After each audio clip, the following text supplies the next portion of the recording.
everybody. Hope you're having a beautiful morning, evening, night whenever you're watching this video. I am back with another Rotten Mango video since I have them in my watch list dating back to like 6-7 months ago. I don't know how I let it get to that point. I always used to watch them as the second they dropped. But since spooky season is kind of technically around the corner, I'm going to be watching one every single day until I am all caught up. So I believe this one is the most recent one.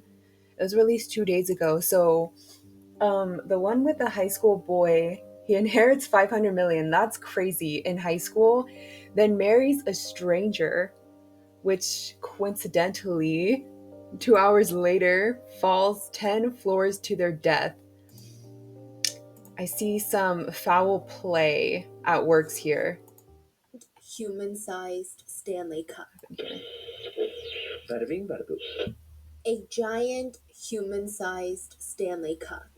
You would need a ladder to get to the very top of the cup. You fill this room-sized cup with liquid nitrogen and you lower the temperature to negative 320 degrees Fahrenheit. Yikes. And then you jump inside. You would not be able to survive more than a few seconds in this type of environment, but that is the secret to immortality. That is how you live forever. You freeze yourself. Dippin' Dots. They actually make their ice That's my cream that way. favorite. You know those little yummy ice balls that taste Especially like as a rainbow kid. sherbet? They're flash frozen in this cryogenic process that uses liquid nitrogen. I mean, you could be a living, walking Dippin' Dots ice cream ball for the incredibly reasonable price of $200,000. Yikes. But if you don't have $200,000 and you have perhaps closer to $100,000, you could just flash freeze your head, keep it in the cooler. I do not want to live in a They'll find you cryo new chamber. body. They'll wake you up, good morning, find you a new body, and attach you. Hey, you're in The whole 2050. point of cryogenics 300 is that perhaps one day we as 350. humans Year develop this 350. science to bring people back, revive patients, and eventually even cure them and treat them of the diseases that killed them in the first place. To resuscitate, then save them. That's the game plan. But you can't bring back a clump of ashes or a body that's turned into fertilizer inside of a coffin. You can only bring back bodies that have been preserved, kept in the freezer for a rainy day. It's like emergency prepping, but by freeze drying your whole body. You know what's so interesting? How much technology is advancing at a rapid pace that we have really impressive methods that can be used for good, as in like saving lives in a really drastic way, such as how Stephanie described. But then there's people who have millions of dollars who really just don't see the good in it, don't immediately see the good in it, and they instead use it as like a bad deed. Is that like something that's being done right now? Like, There's is that true? Yes, there's a few companies around Yeah, the that's world not that'll do surprising. it. One of the biggest ones is in the United States. Wow. So like billionaires, Yes. they're frozen. Yes, they're frozen. You could even set your life insurance beneficiary to be that company so that you can get frozen if you don't. Do you really want to be frozen and wake up in like hundreds of years times? No, thank you. I'd rather not. But of course, it would be the billionaires who would decide to do some actions like that. Why? Why exactly? I'm not sure, but Don't have billions of dollars at your disposal. That's crazy. Yeah, the whole argument. I don't know that why some these people believe billionaires in do this what they concept do. is there are millions of people who are alive today who they were once frozen. They were frozen sperms or eggs, frozen embryos. That's And we found different. the science, It's right? different. So why can't we find the science later? They write, in a sense, those people were cryogenically frozen and yet they are alive today. Listen, I'm not saying I support this argument. That's just the argument that they have. But a lot of people think the whole situation is kind of eerie.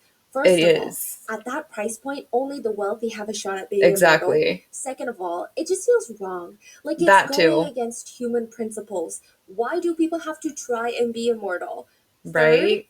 it's just kind of plain stupid, is what It people say. is. It One really cryobiologist is. says, I mean, there's absolutely no current way, no proven scientific way to actually freeze a whole human down to that temperature without completely destroying, and I mean obliterating the tissues. I think the first time I've ever really seen something like that happen is in like a comic type of show. I believe maybe the Justice League. I believe I first time saw it like in the Justice League animated series. So there's actually no proof that you're even preserving anything. But wealthy people everywhere are lining up to freeze their bodies anyway. Side note, they're also freezing their pets to take with them into the afterlife. Why would you do that to your They pet? think if it works, it works. If it doesn't, they died anyway. What's the problem? It's so But evil. in Taiwan, a wealthy boy is frozen for a completely different reason. For the past year, in this small morgue in Taiwan, he's not cryogenically frozen, but it almost feels like it because he's kept in limbo. An 18-year-old's body has been kept in the morgue freezer, just floating around. May 2023, 18-year-old Lai suspiciously fell from the 10th floor balcony. The reason that his death has been driving Taiwan and netizens all over the world absolutely insane is the fact that every single thing up to his death is suspicious. A week prior to Lai's death, he mysteriously inherits $15.5 million, or 500 million Taiwanese dollars. 2 hours before his death, 18-year-old Lai marries a 26-year-old man that he's only met twice. Then he dies. Not only is his death this confusing question of what actually happened, but also now, who gets his $15.5 million fortune? The one who had him meet his demise.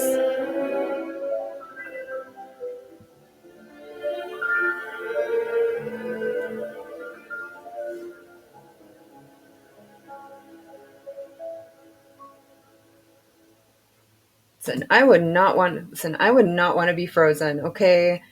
I'm sure that isn't there some animals that hibernate that way? Maybe frogs? When there's like the pond is all like frozen on top. No, okay, it appears that they're frozen. I don't necessarily say that they are frozen. Like alligators, frogs, they appear frozen when they brumate. I swear I saw like a scientific study being done on a frog specifically. They're probably 50-60% ice now. And their hearts are stopped, their brains are flatlined, their limbs can't be moved, they would be broken off. Yet they're still alive. The most amazing thing is the fact that the wood frog comes back to life. Immortality might be ours if we could manage to do the same. Like years back ago, it was frozen and it was brought back to life, like a few years later or something like that. That was As a always, full creepy, show notes are available a at creepy study. rottenmangopodcast.com. Just a few disclaimers for today's case. This episode includes mentions of mental health struggles, discussions of alleged self-exit. If these topics are uncomfortable or triggering, please take care of yourself, reach out to a friend. We will see you in the next one. So with that being said, let's get started. There's a lot of weird things that happen when you work in a morgue. People might not know this, but bodies move when they're dead. I hear when that. Gases are being released by a corpse, think of it like a balloon. They're going to make noises, they're going to move their body just because the gas is being slowly released. It can make corpses moan, shift positions. Sometimes they'll even try to sit up suddenly. I have not personally worked with all in a morgue, but I have worked closely with recently deceased bodies so that the workers who are at the morgue can take them away with them.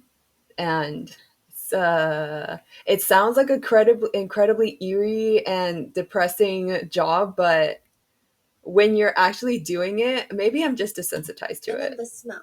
I mean, yeah, obviously, the smell of death, which is not pleasant, and people talk about it all the time. But also, one morgue worker states, "You have smelt nothing until you have smelt the farts of the dead."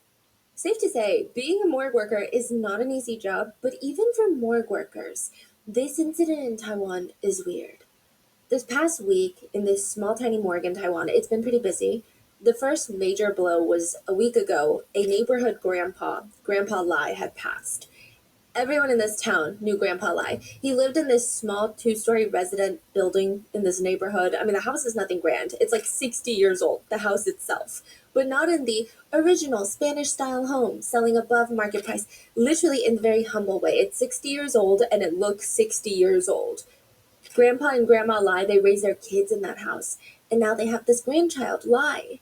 Now, Grandma Lai You would see her every weekend just working at the market, selling produce in one of her stalls. Unless you knew the family well, you would never even suspect that they were one of the wealthiest families in the entire neighborhood. That's how the real rich people move, though. Isn't I forgot where I heard it, but it's like usually the millionaires are the ones who really flaunt themselves. You see them all dripped out in designer and they're all loud and obnoxious for no reason, but it's like the billionaires who move in like silence and they can easily just look like an any day just regular person just walking down the streets. Grandpa Lai, you would see him walking in and out of this house wearing the same t-shirt, shorts, and sandals. He only rode around in his bicycle, not even a motorbike. A bicycle. He just had 4 sets of clothes that he would change in and out of. Every 4 days, you would see him in the same exact outfit.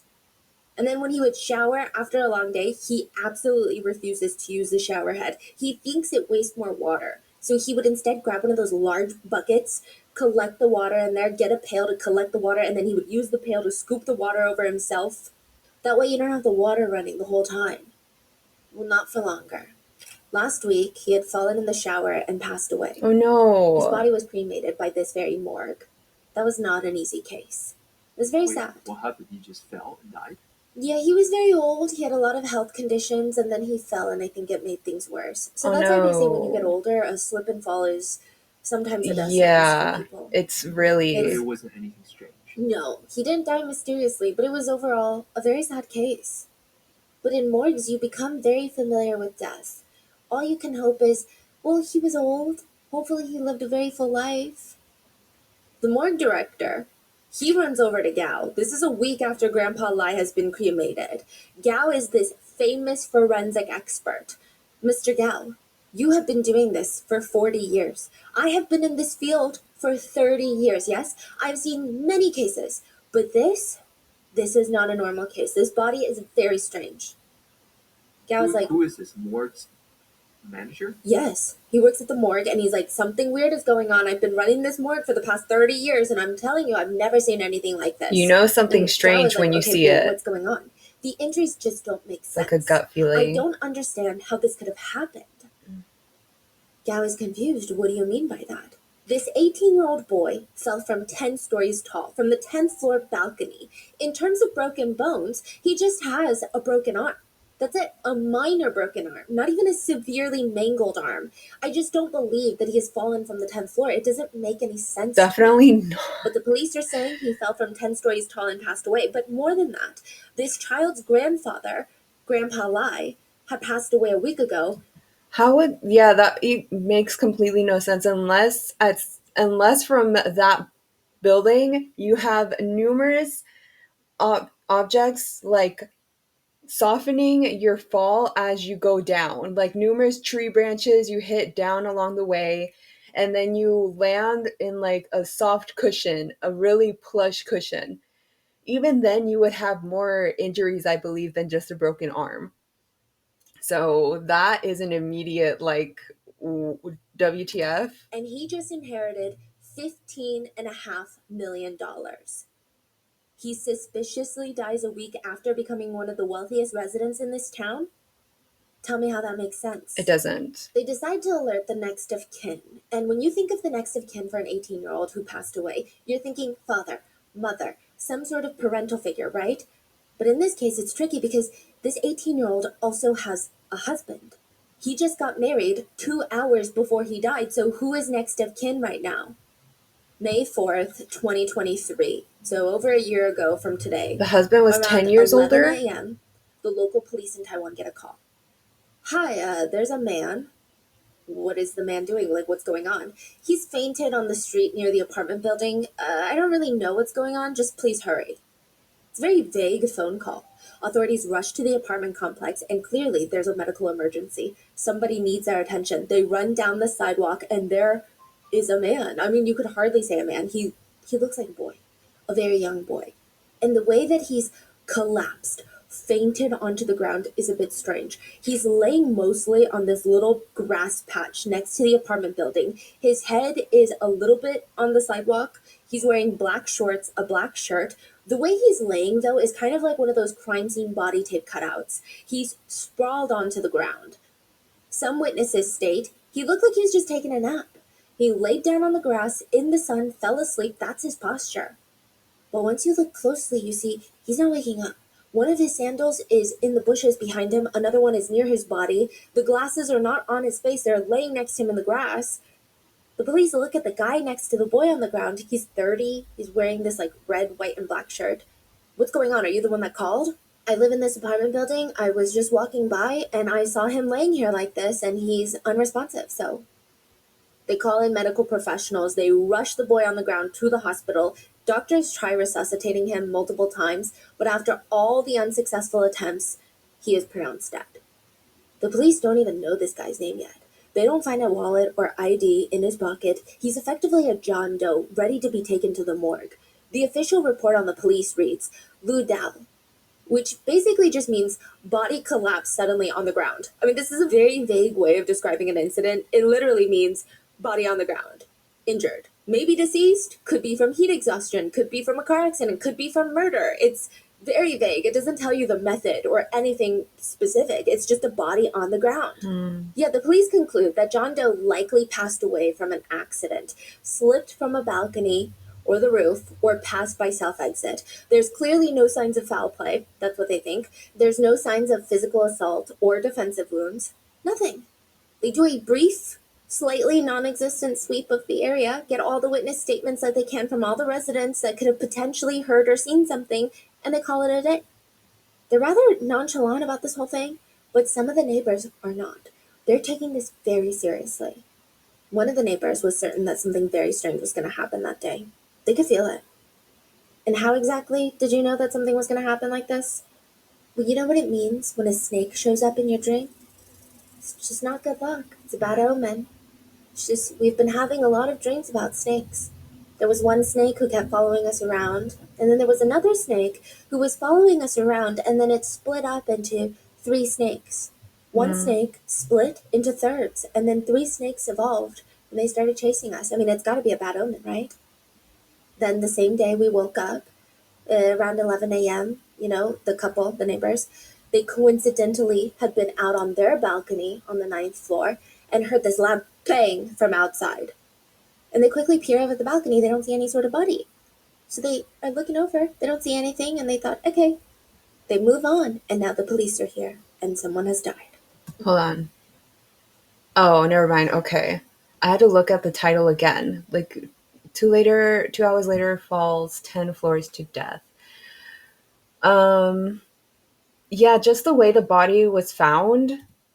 If you were to fall 10 floors to your death on concrete, even if you didn't fall on the concrete grass, I just don't see that happening. Even the way that he fell, or the way we were described he was positioned, it just doesn't really coincide with how it would play out if someone actually did fall 10 floors down. And also, I believe the omen things, because I have some strange dreams sometimes, and they thought, okay. They move terrifyingly on, come true. And someone has died. They've also heard after the fact. Or a very similar situation He has happens. a motorbike, right? The bike license plate reads 9513. Could you say that, please? 9513. 9513. Some said it's for his mom's birthday, right? But you know what it also sounds like? Save me, doctor. Say 9513 and then say save me, doctor. 9513救我一生. That's crazy. The police said, okay, that makes sense. You guys are crazy. There are no clear signs of foul play. The person likely jumped, self-exited. The neighbors heard a loud bang around the same time. Case closed. Nothing more to see here. Just an unfortunate situation that needs no more investigating. John Doe's body is already at the morgue, ready to be cremated, when the police start getting some frantic calls. A woman named Chen starts freaking out, calling the police nonstop to file a missing persons report. My 18-year-old son, Lai, has been missing since this morning. I can't get in touch. I've tried calling. Nothing. He's not responding. It's been half a day, ma'am, that he's been gone. Okay, he's 18. He could be out with some friends. This does not really seem to warrant our involvement right now. You don't get it. Today was the day that he was going to carry his grandfather to his final resting spot. His grandfather died a week ago. We held a funeral, and now he's going to take his ashes to be placed into his final memorial. Mother Chen tries to explain that her son's grandfather, her father-in-law, had passed a week ago, and this is a very, very big deal, and absolutely nothing would stand in front of Lai's commitment of being the urn bearer and bringing his grandpa to his resting place. This is a huge deal. He did not take this responsibility lightly, so for him to just disappear and skip an event like this does not make sense. Every single call she's made to him has gone straight to voicemail. This is very out of character. The police ask what he was wearing. She responds, black shorts and a black shirt. And it's finally clicking in the police's mind. Okay, wait. The person that we picked up earlier Wow, today, you're so the slow. one that passed away in front of the apartment building, maybe it's him. So they ask Chen to come to the morgue, and that's when she sees her child. It's her little boy, Lai, her 18-year-old son. The police try to tell her, we think he may have taken his own life. What are you saying? That can't be me. She's explaining to them, and she says this over and over again. Trust me, he would never do something like that. What are you saying to me right now? And she wants to know, what was he even doing in that apartment complex to begin with? This doesn't make any sense. You need to investigate. What do you mean by that? He doesn't live there? No, this is not where they live. They live in a 2-story house that's 60 years old. Oh. The police find out that's where his husband lives. And now Mother Chen is even more confused. You didn't know he was married? You're talking about my 18-year-old son? Husband? Like, what do you mean husband? First of all, he's not gay. Second of all, he's not married. What husband are you talking about? The police pull out the records. Just 2 hours before he died, he went and got married to a man that lived in that very apartment building. I mean, there's just no way, right? There is no way, honestly. How it's just playing out in my head. This person knows the grandpa and knew that the grandson would inherit his millions, and it's essentially kind of stalking. And I don't know, I'm playing all the different scenarios. Threatened the boy, dragged him to get married. They don't know each other unless he does know him. And okay, we'll just see. I'm done. Stop speculating. Dies. So Chen is demanding that the authorities look into it. None of this makes sense. First of all, who even is the husband? Second of all, whoever it is needs to be investigated. Because just a week ago, Lai inherited $15.5 million. So this so-called husband now stands to inherit all of it. If the police go off the timeline that the mother gave them, that means 18-year-old Lai left the house around 7 a.m. to speak with one of the family's property managers about his new asset transfers. The property manager, his name is Junior, and his dad, Shah Sr., so Shah Sr., Shah Jr. is how they're referred to, right?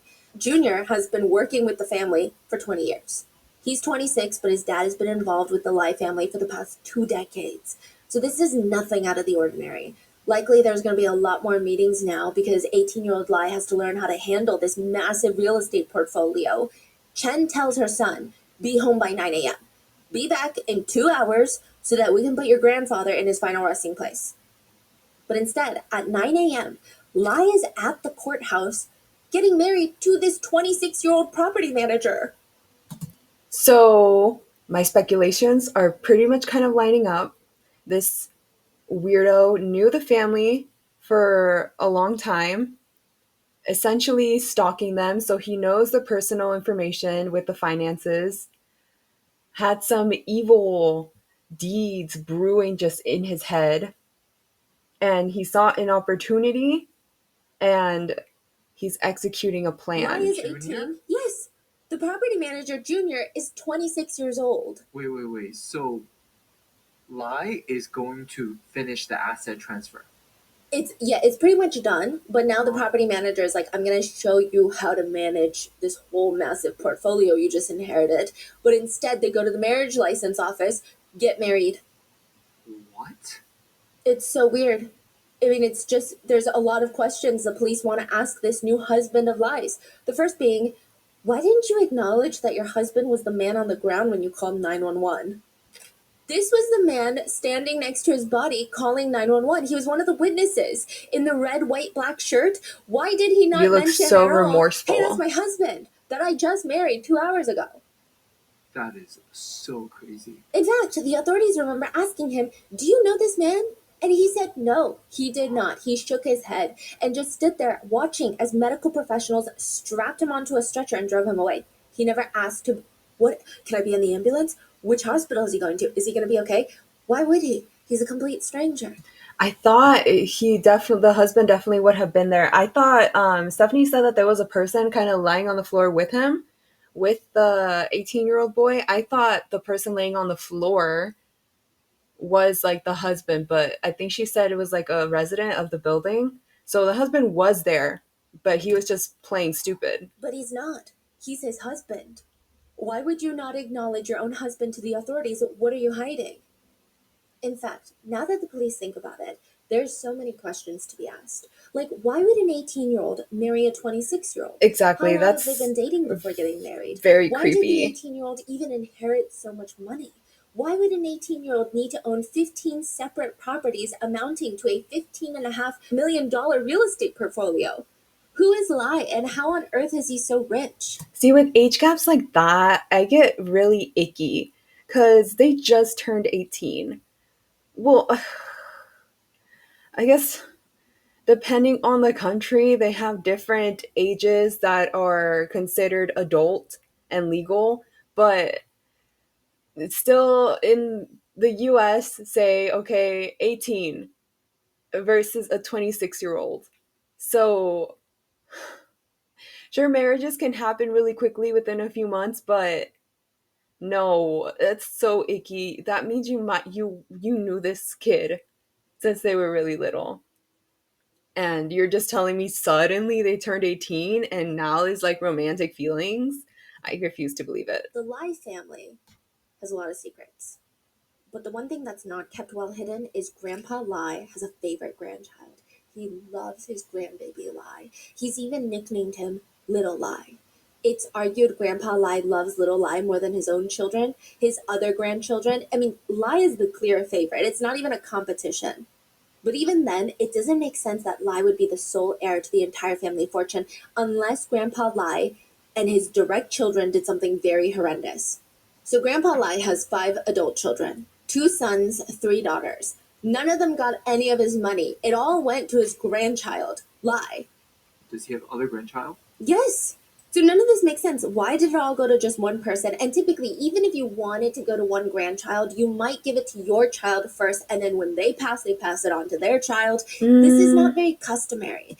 And maybe it's different customs in different countries once again, but I don't really find that too weird. But I'm sure we're going to get more information that does make it weird. But for me right now, it's not too bizarre. And especially in very traditional Asian families like the Lais, someone might split up the inheritance to be quite equal for all their children. Some might choose to give more to their sons than their daughters, right? But it's just, this is out of the norm. Now, Grandpa Lai literally made his fortune in the most normal but also unhinged way possible. Just Okay. like a little side note, he used to work in the rice milling business with his wife, Grandma Lai. They would sit there all day long removing husks from the rice grain because every single rice grain has an outer shell layer that we don't eat. You got to remove it, right, for that one singular grain of rice. That was Grandpa Lai and Grandma Lai's job. That's all they did every single day. Very And when they taxing. finally had enough money saved up, Grandpa Lai starts buying up property in the area. And this was at the time when this area was not popping off. So he's buying cheap property that he did not think would ever go up to this value. The area gets gentrified, and now he's worth over $15.5 million USD, which is 500 million Taiwanese dollars. Wow, that's crazy. Yeah, but Grandpa Lai's first 2 Smart kids, money moves. they're sons, which means everybody expected to get the most inheritance for those 2 boys. They got nothing. Neither did his daughters. Instead, every single penny in property is transferred directly to his grandson Lai, which feels a bit reckless to outsiders. I mean, I'm sure Grandpa Lai's sons and daughters are of age, they're quite mature at this point, likely have their own families, but instead he gives everything to an 18-year-old grandson, and it's not even in a trust. Because sometimes you put the money in a trust and you're like, every month you only get $1,000. No, it's just like, here you go. You have all the deeds to the properties. You could do whatever you want with them at this point, but you're 18. Is he in school, the 18-year-old? He just graduated high school. He's about to go to college. Is he the youngest? Which is very, I would say it's kind of a dangerous thing to do and not put it into a trust. It's just not the best age, I think, to inherit that much money. In terms of estate planning, Yeah. this is not the norm. There are So why some did very everything get mature passed down to 18-year-olds, Lai's father but instead of Lai? Well, because at that point, Lai's dad is dead. Yeah. You could kind of tell that something odd was going on with the Lai family. One day there's so many residents in the Lai house, then the next, only 3 people are left in that house. Maybe everyone moved to a bigger city, or maybe something strange happened. In the Lai family, like I said, you have Grandma and Grandpa Lai. They're 5 adult children, 2 sons, 3 daughters. And it seems like since they were young, Grandpa Lai was the most worried for his second son. Let's call him Sam. His second son was later diagnosed with an intellectual disability, which made it a bit trickier for him to have quote-unquote normal social interactions, if you will, which I think is fine. There's so many ways he can find joy through social interactions that aren't the quote normal way. But Grandpa Lai is so insistent. He's like, my son needs to have a normal traditional lifestyle. He needs to marry a woman and have children with this woman. That is it. I'm not taking anything else. It seems like his son is not even interested. I also don't know if the intellectual disability would impact his ability to consent. Let's hope not. I don't know how severe it is. But regardless, Grandpa Lai is on this mission to marry his second son off. All of his other adult children are getting married. His second son needs a wife. He flies to Indonesia, finds a random woman that he thinks his son may or may not like, brings her back to Taiwan, has her marry his second son. The two get married. She does end up having a child with the second son, Sam, a daughter, and the whole marriage starts falling apart. Of course. I mean, it's doomed from the start. The Right. two have no romantic or emotional interest in each other. They're just strangers who got married. The woman from Indonesia was at least promised a life with a bit more financial security, which is great, right? But like at what cost? She would later say living in Taiwan as an Indonesian woman was very isolating. It's hard for her to make friends. She doesn't have people she can relate to. And honestly, she hates her father-in-law. Grandpa Lai sucks. At first, she thought he was the world's biggest micromanager, which is already bad. Anytime she would be alone in the kitchen or in the restroom, she would notice out of the corner of her eye, he's snooping on her. He's literally peeping on her. And she thought, okay, he's making sure I'm doing everything to standard the way he likes it. But I'm eventually it evolves uncomfortable. away from micromanaging, and it feels much more like harassment. Even when he's caught, they would make eye contact, and this man would not stop. It drove her insane. She would eventually divorce Samuel, her husband, and she feels no affection towards him or anybody else. She leaves her daughter with the Lais and flees back to Indonesia. 3 years later, Grandpa Lai brings a new woman into the house to marry his son, Chen from China. She also knows very little about her new future husband, but she marries him anyway for her own reasons. Initially, everyone in the family thought, this is good. Finally, the family is coming back together. Everything feels a lot more settled in our hearts now. She's a good addition to the family. She gives birth to a son, Lai. Grandpa Lai and little Lai are 2 peas in a pod. Everybody's happy. Everybody is content, except for Grandma Lai. She's looking at Lai. She's looking at Chen. She's looking at her second son. She's looking at her husband. This is not right. About a year before Chen gave birth, Grandma Lai started feeling this sneaking suspicion that there was someone evil inside of her home. You ever just feel uneasy around someone? Absolutely. Yes. And you need to full on trust that feeling. Oh Can't my really figure out God. why, but it feels like the way they carry themselves. They act like they know something that you don't know, is the feeling. But maybe Grandma Lai is thinking way too deep into it, and she's just so traumatized by what happened with her previous daughter-in-law that she's overanalyzing every single person inside this house. Well, one day, Grandma Lai comes back from grocery shopping, and she goes to the back door. She yanks the handle. Nothing. The handle doesn't get, the door's locked. This is very, very strange. Grandma Lai always, for the past decades that she's been living here, leaves this door unlocked when she goes grocery shopping so that when she comes back, it's easy for her to open. She doesn't have to pull out her keys with all these groceries around her arm. Never in all the years that she's been living here has the door been locked when she goes grocery shopping. She's about to knock or shout for someone to open the door for her, but she decides against it. Instead, she gently places all the bags onto the ground, She goes listening? to check the side window of the house. She stacks 2 chairs on top just so she can Oh, try girl, and see. be She doesn't careful. end up seeing anything much, but she could hear everything. You can clearly hear the sound of the bed moving in a rhythmic pace and Uh, soft moaning. The only uh, people home right now are Chen, her son's new wife, and Grandpa Lai. are you gonna tell me right now that the 18-year-old is his son? Is that what you're gonna tell me right now, girl? Stephanie? Stephanie? Stephanie? Her I'm husband. uncomfortable. But because she didn't record it, she didn't even see it with her own 2 eyes, nobody really believed her. Or perhaps she was gaslit into thinking that she imagined it all. And now she's looking at Lai, she's looking at Chen, she's looking at her son, she's looking at her husband. And it is so very clear that Grandpa Lai does not just favor Lai because he's the newest grandchild, he favors Lai because he is his child. That's his son, not his grandson. Whoa. So, okay, so the grandpa is actually the dad. Yes. Wow. Okay, I see. Yeah. And the grandma knows about this. That's so disgusting. Yes. Well, she knew that a year before Chen gave birth, Uh-huh. that she heard very suspicious things. She thought she was going crazy, somehow convinces herself to get rid of this thought. No. And then a year later, Chen gives birth to a baby boy, and she's analyzing the whole situation, and she's like, this is weird. So this is shared by grandma? Yeah, this was actually shared by Grandma during a court process that we're about to get into, but it's now becoming redug up now that 18-year-old Lai has been found suspiciously dead. Okay, so this is not like public information. This No. is information that grandma finally shared today. Oh yeah, this is not public information. I mean, they try, it's a little bit public in the fact that I'm sure if you go down, I don't know Taiwan's FOIA process, if they have some sort of process where you can get access to court documents. I don't know if this would be sealed court documents. I don't know the laws over there, but it did take place in court. There was a whole court proceeding at the time, 18 years ago, but not many people knew about it. It was not common knowledge. So, like the way grandma is sharing this story, it made it sound like she didn't confront anyone, say, hey, this is your son, right? She's about to. Right. Yes. I'm saying when they were all alive, Oh. it wasn't like in the whole family, it wasn't like everyone treated him like he's the son. He was still treated as a grandson. Well, once everybody finds out the truth, everything falls apart. I mean, yeah. Okay, so I can't once imagine she sees the family this, would go she on as grabs normal. Lai, and she's like, I'm gonna be back. I'm bringing my grandson to a dentist appointment.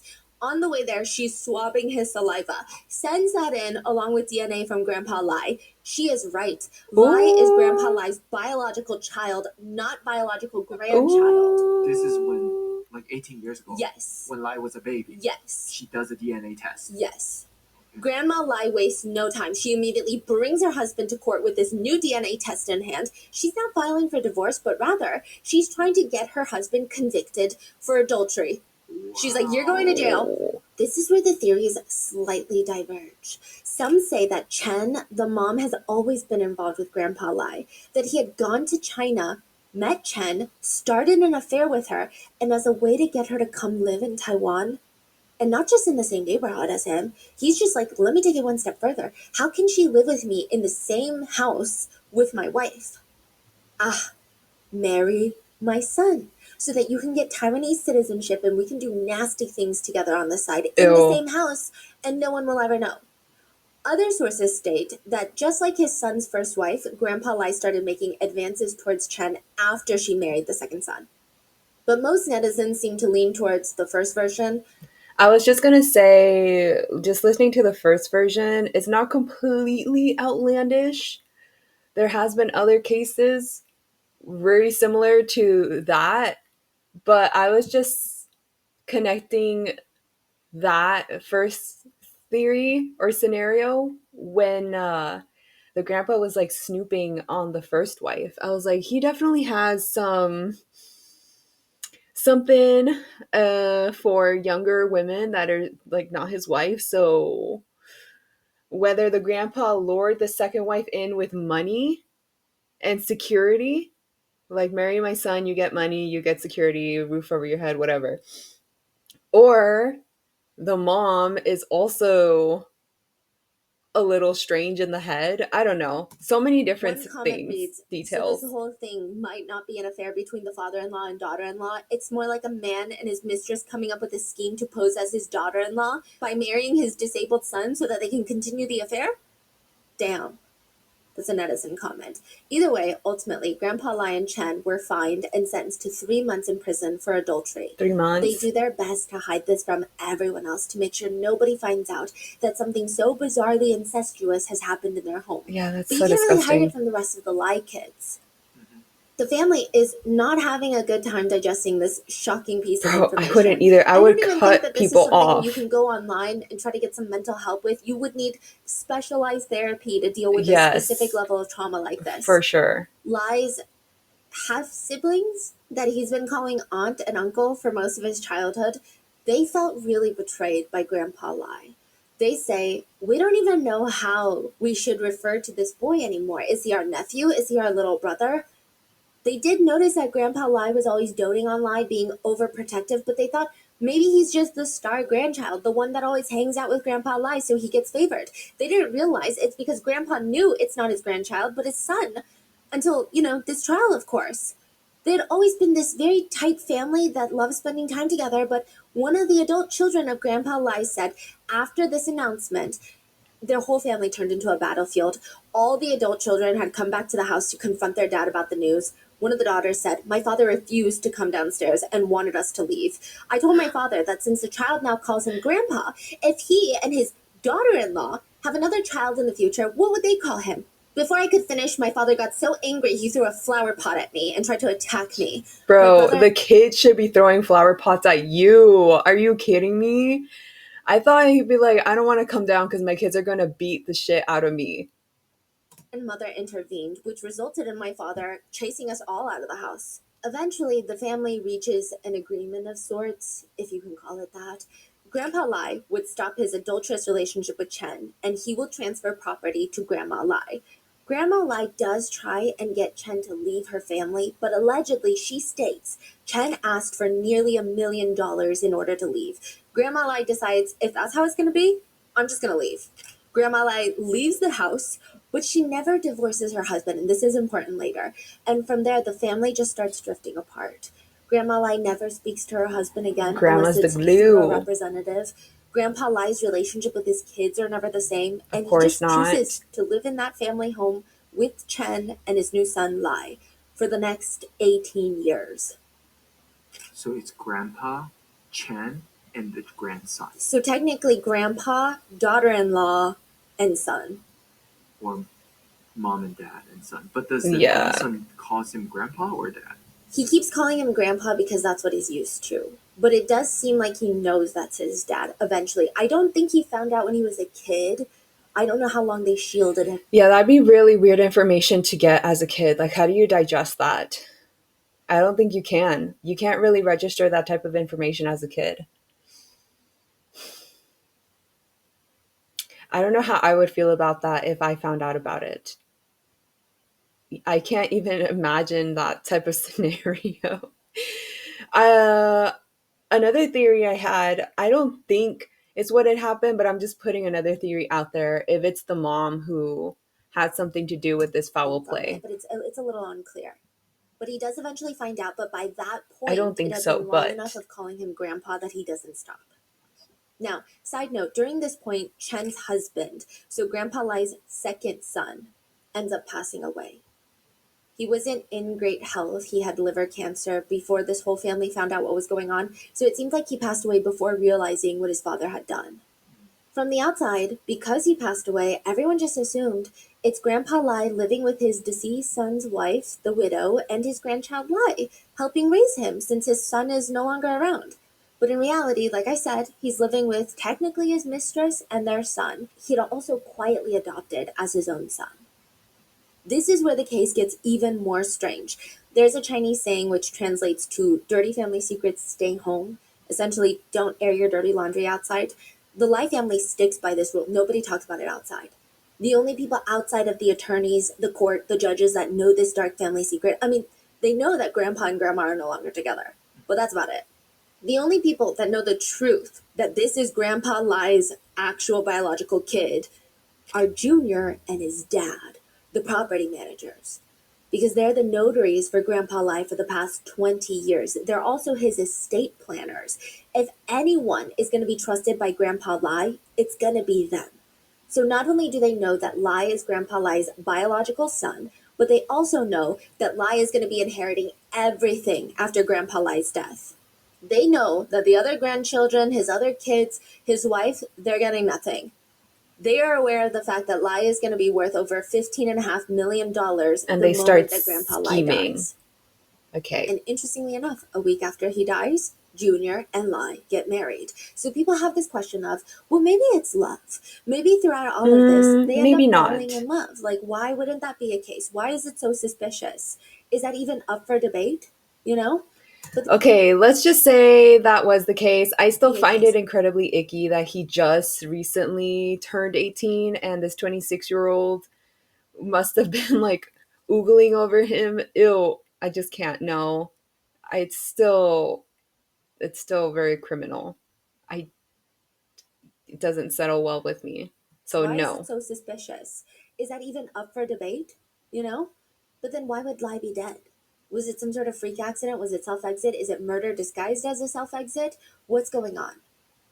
From Junior's perspective of this relationship, he states that the day of their marriage, the day that Lai dies, they went and got Starbucks for breakfast. They drove to the courthouse, and it's more like a household registration office. It's nothing fancy or romantic. It looks like a DMV. You register your marriage, just the papers. They did that around 9 in the morning, got legally married, went back to Junior's 10th floor condo, and started watching Demon Slayer, the anime. Then they drank a little bit of beer, and that was it. Unless the okay, because the 18-year-old surely isn't that clueless unless he's been terribly like gaslit or really affected with the information he got. He wasn't in the best of households relationships, so a lot of factors can play in here that could affect him mentally. But say he was in a straight headspace, wouldn't he have like felt really off at, unless it was like really well disguised? But surely there's some vernacular in there that does not match up with what you firstly intended to do. Like, I came here to get help with my finances, but instead I'm hearing words that are like related to marriage. Like, I don't know how that was Part of this played can actually out. be We'll verified get through into it. CCTV footage from inside the elevator in the building. You can see that the day that Junior and Lai enter the elevator, the first time is around 8:45 a.m., likely after breakfast. Then they go out through the stairs to get married. Then when they come back, it's around 10 a.m., and they're in the elevator going back up to the unit. But Lai didn't tell anyone that he's getting married that day. No, Nobody. nobody. But through the CCTV footage, it doesn't look like he's being held hostage. He's not being kidnapped. He's not being dragged and tied up. It's just the oddest thing. And then they get up at 10 a.m. An hour later, Lai is dead outside the apartment building. If this is all true, then he fell from the balcony? I mean, how does he just fall from the balcony? Was he very drunk? Because his toxicology reports do not indicate that he was heavily intoxicated. So Junior is just explaining the day to the authorities and now to the public, but people are still confused. Sure, you're telling us exactly the steps, but nothing makes sense. And Junior's like, hold on, listen, I'm not done. So around 11 a.m., I decide I'm going to get into the shower. Junior's like, I'm sweaty. It's been a long morning. It's just been a rough day. So he leaves Lai alone in the living room with Demon Slayer playing on the TV, goes to the restroom, showers. When he gets out, the living room is empty. Lai is not there. He's just gone, vanished. There's nothing amiss. There's no signs of a struggle, nothing. He just, poof, husband is gone. It's like he never existed. But then he looks on the counter and his phone and his wallet are on the table. So he's like, okay, I'm not hallucinating. Junior explains he starts searching the entire building for his newlywed husband. He checks the whole building. He uses the stairs because the elevator wouldn't be convenient. Then he goes outside around 11:09 a.m. That's when he sees his newlywed husband dead on the ground. The way he describes it makes it seem like Lai was just very sad about his life and probably decided to self-exit. But Lai's mom is saying none of that makes sense. First of all, she had no clue that he was getting married that day. On top of that, the morning that they were getting married and Lai had died, she was so frantic looking for her son. She was calling every single person in her contact list asking if they had seen Lai, including Junior. She called Junior and he acted like he had no clue what she was talking about, stating that he had no idea where Lai could possibly be. In fact, according to Lai's mom, Junior told her, well, there's no point in reporting him missing to the police because he hasn't been missing for 24 hours. But instead, I can have a look for him. She thought it was strange then at the moment, too, because it's like, what's it to you if I report it? But Right. now, even more so, knowing that he was very busy getting married, calling the police, reporting the death of a stranger who happens to be his husband, aka her son. She also states passionately there was no reason for Lai to want to self-exit. He was getting ready to head into university where he was going to be studying philosophy. He just inherited millions of dollars. He knows he's inherited millions of dollars. Why else would he be reaching out and hanging out with his property manager? Most people feel like if they were Lai, you feel like your life is just getting started at 18. Yeah. One psychiatrist, who I don't think is personally related to this case at all, but I guess an expert, was interviewed for a news network because all of Taiwan is just trying to understand what the hell is going on right now. Everything is so vague. The psychiatrist states this could be categorized as a flash marriage, which is after meeting someone a few times, you just get married out of nowhere without letting any friends and family know, especially if it's the same-sex marriage. People might feel like, oh, I can't tell anyone because I don't want the judgment. So let's just do it and deal with the consequences later because maybe you have friends who are homophobic, maybe your family won't accept. There's all these reasons. But flash marriages are quite passionate, impulsive, emotional. I mean, think about you're getting married in Vegas. Let's go to Vegas. Yes, exactly that. It's not bizarre by any means that people get married in secret, but with all these extra things, the excitement and everything like that, that stuff is pretty evident. This relationship between the 26-year-old and the 18-year-old, there's nothing that, at least it just doesn't seem like there's anything like that. It's Impulsive, emotional. I mean, think about you're getting married in Vegas. Let's go to Vegas. Yeah. But these two, they don't have that level of enthusiasm at all. So why would they be getting married? Even if it is passionate, misguided love, why would they do it so recklessly? And why would Junior not identify himself as the new spouse at the scene of the incident? The psychiatrist goes on to kind of armchair diagnose the situation. She states she believes that Lai was going through a lot. She points out that between the ages of 12 and 18, because of the fact that he was Grandpa's biological son, he's not having a normal, stable family life. On top of that, from a psychological standpoint, this is the puberty stage. Individuals tend to be a bit more rebellious, and his family life is very complicated. She suspects that Lai might be going through complex emotions and could have experienced a lack of affection from his family. Not only that, his entire family's assets were now going towards him, so how would the other members of the family look at him? It has been reported that a few days before Lai's death, at Grandpa Lai's funeral, Grandma Lai and the other half-siblings / aunts and uncles were pissed. Because by this point, they know what the inheritance is looking like. Yeah. So it's possible that he wanted to escape this. Then you have Junior of the Shaw family, who has been handling their family inheritance for decades, which could give him a very reliable impression. Maybe Junior is on his side. Maybe Junior knows more than he does about the inheritance and how to handle it, manage it, navigate all of this. She states, so the very few times they meet, perhaps Lai develops a firm reliance or a sense of security towards Junior. The psychiatrist is then asked, I mean, I'm sure maybe that could explain his emotional feelings, but not really. Like, if he felt that way, he would have found a way to live with Junior or stay with Junior. Why get married out of nowhere? It's just so random. It's not like he was spending every day with Junior and then he decides, let's just get married. The psychiatrist responds, well, that has to do with the family unit. We have a dependency on families. Once he leaves his family home, he will have no family. But if he marries Junior, he will have a new family and a strong sense of belonging. I think that's a very strange explanation because to me that doesn't make sense. If I go back to when I was 18 and I needed a greater sense of security, I would find it with my friends. I'm not going to find it in this strange 26-year-old that I can't relate to. That Right? I was like, okay, when she was explaining that, the psychiatrist, I had that same response. I was like, okay, maybe that could be a scenario in another universe, but there's still some pieces missing. There's some information bits there that just does not make sense with what is being played out. that I have no real connections with. It feels more plausible that with all this money, he would just go recklessly marry his high school sweetheart than this. This is very strange. Additionally, people start coming out of the woodworks to explain, well, first of all, Lai's not gay. Which normally I would not take these types of testimonials to heart because there could be a lot of reasons why someone might feel the need to hide their sexuality from others. Right. But just listen, there's a destination they're getting to. First, Lai's mom states, I mean, he's just not gay. Like, I just don't know what else to say to you. I mean, yeah, there's a lot of parents who can't make sense of a completely normal relationship. I was just gonna say, a lot of the times parents don't know what the hell's going on with their kids, especially their teenage kids. So I would more so entrust in their friends' thoughts and opinions versus their parents.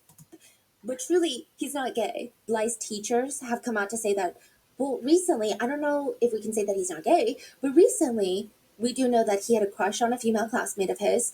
The two had what appeared to be mutual feelings for each other. Or at least that's what Lai thought. They would work together, they would do homework together, they'd talk together, they would write these little love letters together. But recently, she left. She was like, I'm actually not trying to date you. Lai was so heartbroken, he had to get counseling at the school to get over this rejection. So they're saying, again, we're not saying he's not gay, but like it's just, if there was no indication that he's gay, in fact, there were so many indications that he was very hung up on this female classmate of his. Again, that's not to say that he can't be bisexual or anything. Right. It's just on top of everything going on, all of this seems really strange and really random. The teacher also alleged that, well, Lai is not actually one to enjoy physical contact with other guys. Again, that doesn't determine one's sexuality. I'm just letting you know what people have been saying that are involved in the case. The teacher argues everyone has different boundaries when it comes to physical touch, but Lai is not particularly fond of physical touch from guys. Even when they were just being playful and roughhousing, he didn't enjoy it, not even in the slightest. He just seemed kind of uncomfortable by it all. Again, that has nothing to do with sexuality, but the teacher is arguing, truly, nothing indicates that he would randomly get married to a man. It's just, there was nothing. There was no hint, there was no writing, there was nothing. Again, I don't know how much water that holds, but one thing investigators did note is the day of Lai's death, he did Google for the very first time about the effectiveness of same-sex marriage. It's not even a Reddit post of like, I'm gay, I want to get married, my parents don't approve, Reddit. It's literally the effectiveness of same-sex marriage. Effectiveness. What exactly does that mean? So same-sex marriage was legalized in 2019 in Taiwan. So I wonder if it was new information. I know it's been like 4 years in 2023, which is when he passes, but it sounds like he's trying to Google, is it the same legally as a heterosexual marriage? Because the I word wonder- effectiveness is so important. Yeah, I also wonder, like, at what time? Earlier that morning, before they got married. See, that's not something you Google like right before you get married. Yeah. That's something that you thought about. You get married because you want to get married. Like you think about that for a while, right? That is so weird. And when you're 18, and I think even when you're not 18, even when you're older, if you are nervous about marrying someone of the same gender as you because maybe your parents or your mom or someone won't accept it, I think that's a very bizarre way of Googling it. Like you would Google how to tell your parents, or what happens if I get married and my parents don't approve. Is there no extra or can like my parents try to annul cameras my gay marriage? Like these set are up? more specific questions that indicate, oh, somebody feels this way about another partner and wants to get married, but they have these types of obstacles. The effectiveness of same-sex marriage is a very It's giving more about the legality of yes. Then I want to see more of their interactions, how comfortable it may seem, or how casual their body language is. Like I don't know, no matter what information we're being thrown, I've already played all these different scenarios and information in my head, and it just still just doesn't make any sense. Okay, I just feel the 26-year-old was clearly at foul play here. He knew how much money was going to be inherited. Was it blackmail? Possibly. And I don't know, there's just so many different factors that just doesn't make sense in this scenario. um Emotional. Yeah. because surely if it was an actual When I was younger, like consenting marriage, say that was the case, right? The husband, the 26-year-old, is just doing way too many bizarre things, acting like he doesn't know the 18-year-old, for one. And that conversation with the mom on the phone, the whole alibi, I was in the shower. I don't know. There's just too many bizarre things happening. Also, if this grown ass man and a boy who looks to be like it could be the man's son comes in and asks like, "Hey, can you like sign this?" It's like, um, we're gonna get married. Can you like sign this here? As like, I like absolutely no way. I don't think I could sign that paper. It just looks way too abnormal. I don't want to sound so judgmental to couples who where that scenario could be a real life case and it is love, but I just think it's weird. every transaction and puts it towards investing, I don't have to think about it. And I don't have to honestly, think about researching I specific feel like if stocks, anyone if should my have gotten the portfolio is inheritance, well diversified or not, I feel like it because makes sense Acorns that does the that also. son Head to could have gotten the inheritance again acorns.com/rotten because or he's the download the youngest. Acorns app to start saving and investing for your future today. Paid client testimony. But I feel like the Compensation grandma provides probably incentive should to have positively promote Acorns. inherited, but the relationship just wasn't steady. Registered It wasn't investment there. advisor. It was View really important disclosures non-existent. at acorns.com/rotten.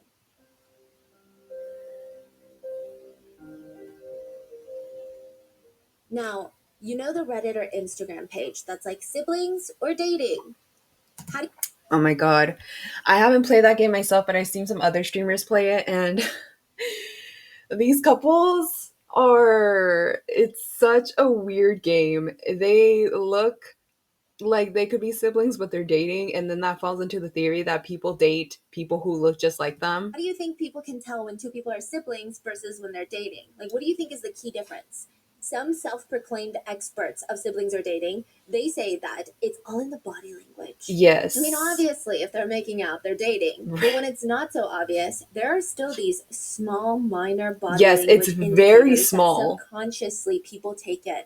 It's For very example, small, couples but tend it to gives you that consciously answer. mimic each other. They mimic each other's facial expressions and gestures. That's why people say that couples who date for a long time, they start They're looking like each other. It's not because their facial features look like each other. It's because their faces are making the same faces constantly. So those muscle memory sets in. Yeah. So for most people, they just look similar. While siblings, they tend to have more similar facial features, but not facial expressions. So they have similar eye colors, hair textures. Couples actually have more similar facial expressions, so they have like same smile lines. They have more similar ways that their face sits, but it's not the features themselves. It's just from mimicking each other for prolonged periods of time. That makes so much sense. Like that's why I tell you. Like every time I text an emoji, like I will unconsciously make that face when I'm typing. Yes, he'll like smirk if he's doing a smirking emoji. He'll smile if he's typing in a smiling emoji. Yeah. So it's very interesting. That's how couples behave. Now, obviously, these are not foolproof methods, but you can kind of tell. You can make a good, educated guess most of the time on whether or not someone Right. appears to be a couple on the street. Junior and Lai do not look like a couple in the elevator footage. Now, keep in Right. mind, I was just immediately got flashback to that elevator footage. I'm like, it looks like it just doesn't even, no, this is it doesn't right make before sense. and right after they get married. There's You're nothing there. expecting nervous laughter, giddiness, like they can't keep away from each other, or maybe if they haven't told anyone, they're just nervous and they're comforting each other. It's gonna They're get not good, it's even gonna get close good, we're gonna get through it together, together. next to each There's none other. of that. He's First of all, on they one barely side. talk in the Yeah. elevator. There is Like, zero physical contact, and nothing about their body language shows any semblance of familiarity, not even affection. Did you see the footage? Yeah, there's like screenshots of it. And there's little footage and there's nothing. Like, what were they doing? So they're just kind of facing each other. Junior's on his phone for most of the elevator footage, and Lai's kind of scratching the back of his head. He looks a little uncomfortable. This is how I look when I'm hanging out with my uncle that I'm not close with. So I have some Right. uncles that I'm That's very exactly familiar the with, and the vibe. ones that I'm kind of like, I just know that we're related. It's like that. It reminds me of when you get stuck in the elevator with a coworker that works in a completely different department than you. You know them, but you don't really know them well enough to talk to them. Yes, Like the most that. interaction you've had is like you just nod at them or you give them like a thin lipped smile when they pass by your desk. And that's it. And now you guys are stuck in the elevator, just you two. So you know each other more than strangers. So it feels weird being like, nice weather. That's Small weird. talk. You guys are closer than that, but you don't know each other well enough to be like, how's it going? So it's like this. You just make these noises and it's just awkward. It's empty. It's polite. And I know that this doesn't sound like the best evidence, but there are a lot of people who have figured out that their partners are cheating on them with another friend because of such subtle body language cues. So this is another thing that netizens have been pointing out, such as when one person leans over to press the button on the elevator. Most people, if you're not familiar with them, you lean back so that you Yes. give them space. But if someone doesn't lean back, it's almost there's a subconscious familiarity with their body. Yes. There is no familiarity in this elevator. You're saying one of them, like, Yeah, like they're just very polite, like moving out of the way for each other. Just, it's very bizarre. Obviously, not a surefire rule, but I'm just saying nobody can see them in the elevator and think, wow, lovebirds. It just doesn't make sense. But if you're still not convinced, there's more. There's CCTV footage of the two of them on a motorbike, like a mini motorcycle. He has his And they're hands trying to cross behind the him, street, so they're mid-driving. not around This is him. on their way to the marriage license place. Junior is driving, Lai is in the back. He's not even holding on to Junior. In fact, the positioning seems dangerous. He's holding It onto the does. seat for support. It feels like if he accelerates a little bit, he'll like fall backwards. Instead of leaning or grabbing onto his future husband that he's about to marry in 10 minutes. Now, according to CCTV footage from the marriage license registration office, you can also tell that this is not a symbolic emotional moment for the two of them. They look like strangers waiting at the DMV together. The entire process takes about an hour. Lai is seen occasionally scratching his head. There's some light conversations, but no giggling, no smiling, no friendliness that would indicate even friendship. At one point, Junior gives Lai a light pat on the shoulder, but that is it. See, so my question is, because I'm a little confused with the whole searching thing. Like, what is the... I forgot what the actual question was that he searched online, but of same-sex marriage. That kind of threw me off a little bit. So I'm not really sure what to... It said that even that pat feels very cold. Like they're not very familiar with each other. Like, it's okay. But is that really evidence? Just to make even more sure, authorities go through their messaging apps. The two of them have little to no interactions on any of their messaging apps for the past 6 months. When they do briefly exchange messages, they are always about property transfers. There's no romantic messages. There's not even friendly messages. that is crazy. So everything happened. You're saying it sounds like everything happened that morning. There's some kind of conversation that happened Right. that prompted them to get married. Yes. Whether it was, once again, like I said, blackmail, because he had just recently inherited the money. So maybe blackmail. Maybe, once again, 18-year-old didn't grow up in the most stable, healthy relationship household. So he was already kind of somewhat maybe struggling mentally. And it was easy for the 26-year-old to kind of manipulate him into thinking that marriage was the best idea for him. But what happened? Like, that's crazy. Now, beyond that, it gets even wilder. In order to get married, you need to have 2 witnesses sign your marriage certificate. Typically, this should be family or friends, but because nobody knew that Junior and Lai were getting married, they had to get 2 random witnesses from the street. One person they found inside of a mall, and the other one they found outside the marriage license, and they just said, hey, listen, we are getting married, we're in love, and our friends and family do not approve of our same-sex relationship. I please don't can you either, sign this as a witness?" strangers. Both of the witnesses would later tell the judge, "We agreed because we support same-sex marriage and we felt really bad." Listen, I support same-sex marriage too, but that scenario does not look normal. It really doesn't. I'm sorry. Like I said, I don't want to be judgmental in a case that there are couples like this that are real and it is love, but it just doesn't look normal. It doesn't. So I can't. I wouldn't approve it. I'm sorry. No, I can't. So we wanted to help because their friends and family don't support them. So we went and we signed, but as we're signing, we realized how strange this whole situation was. You just They didn't realized seem it that couple late? At all. I mean, we were actually shocked at how they were behaving, considering how unaffectionate they were, how underdressed both of them are. So, for example, when people get married, especially for the first time, even going to the courthouse is this like giddy experience. And then if you're doing it because your love is so strong that it goes against your whole family, it's an even more Yeah. emotionally impactful moment. Yes. It's us against the world, but both of them are just wearing slippers. Like, it's not a special day for them. One of the witnesses later said, "Congrats!" And neither of them responded. But this is stranger. The authorities find another third witness who comes forward. She's the custodian of the marriage license building. She says, "They also asked me to sign. I refused. It was weird." That would be me. She states the whole energy was off. She didn't feel right about it. Junior kept asking her to sign, repeatedly tried to persuade her, even offering her like $100. Meanwhile, Lai is just standing off to the side, silently watching.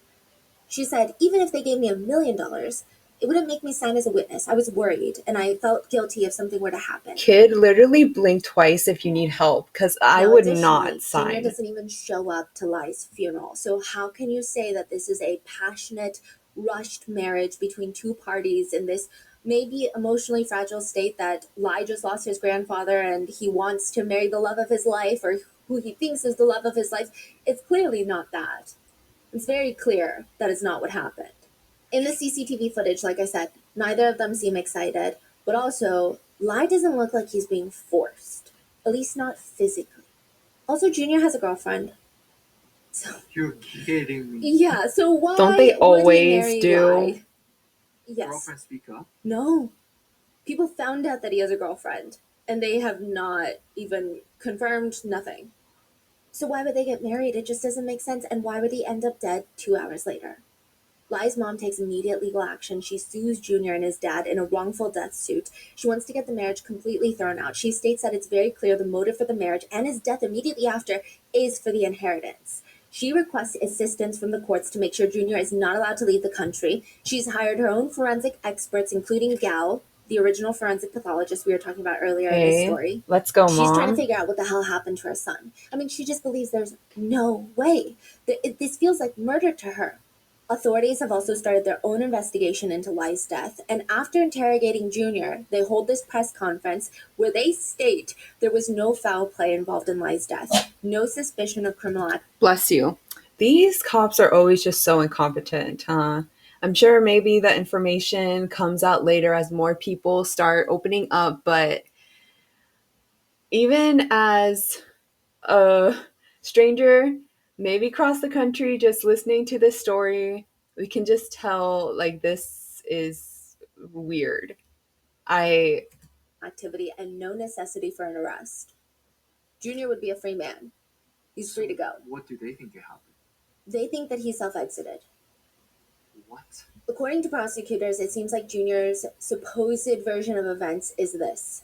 Allegedly, Lai confided in Junior that he is worried that his grandma and his half-siblings, aka his uncle and aunts, would try to go after and make a scene at Grandpa Lai's urn-bearing ceremony. He wanted to get married as an extra layer of added protection.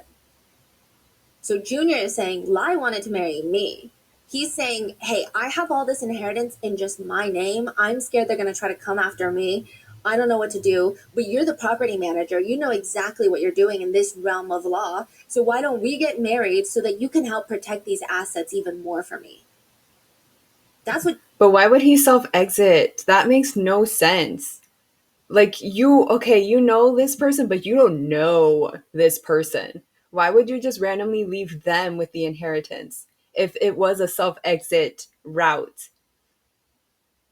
married so that you can help protect these assets even more for me. That's what Junior is allegedly claiming. Now, surely Junior is going to get something out of it too, but we wouldn't know. Maybe he's getting a commission, maybe he's getting a cut, maybe he's getting a property. I don't know. But I feel like there's better ways to protect your asset than like Yes. marrying someone. That feels like more risky, don't you think? And also, think when you're 18. I feel like I would marry a friend. I'd be like, hey, friend, I need help. Do me a Because at favor, least you feel buddy, like you know your please, friends. I mean, sure, they bestie. could screw you over, but so could the 27-year-old, but at least your friends are your friends. Yeah. So a lot of people are saying it doesn't align with how an 18-year-old or anyone would even think. Now, Lai's mom, Chen, also held a press conference where she's completely covered up from head to toe to protect her identity. Full bucket hat, sunglasses, face mask down to her neck. Not a single part of her body is showing. And she says, I can't accept the truth. I raised him till he was 18 years old. As a mother, I can't accept this. My son would have never jumped off. My son would absolutely do no such thing. Justice must be served for my son. She argued her son was about to go to college. He just became a millionaire. He even received a new motorbike that he was so excited to have. He requested the license plate to be 9513 to read May 13th, his mom's birthday. He promised to take his mom on trips on his motorbike, but he just decides to self-exit.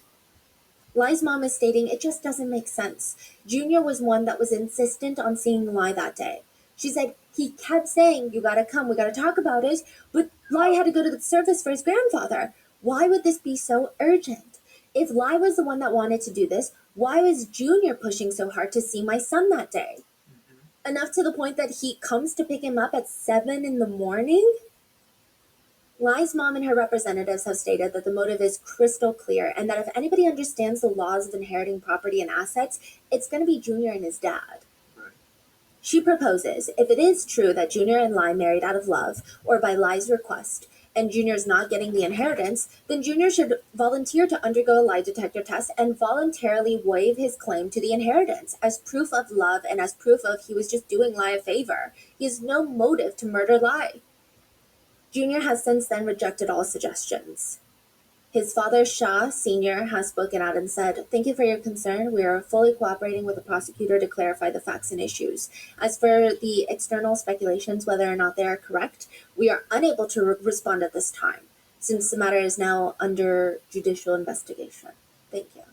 The public and media have criticized this statement, saying that he has essentially said nothing.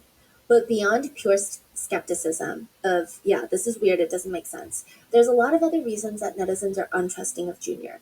They believe the forensic evidence does not make sense. So I'm just going to tell you both sides that are circulating out there. And I'm no forensic expert, so please let me know your thoughts in the comments. According to the police, when authorities first arrived at the scene, Lai only had a minor closed fracture on his right arm, so they thought. Which, to give you an idea of... Exactly. If he self-exited, first of all, I'm sure from that high, even if you're in the shower, I'm sure that you would have heard of some sound and some chaos. I'm sure there was people out on the streets who had seen it, and there would be some form of commotion. I don't think any loud shower can mask a huge commotion like that. Also, the way he was positioned, again, if it was a self-exit, I don't think... Listen, I'm not a forensic scientist either. I used to want to be a forensic scientist, but it's not my career path right now. Just the way the body was positioned doesn't really make sense either.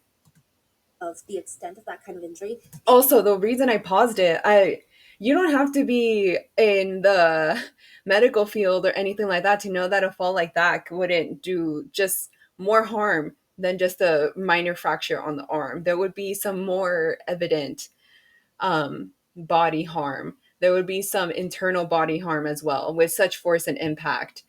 Right arm, so they thought. Which, to give you an idea of the extent of that kind of injury, people will have minor closed arm fractures. If they are standing, they fall. The way that they fall is very dependent as well. And if they fall at a wrong angle, they might break their arm, but that's the level. We're not talking 10 stories.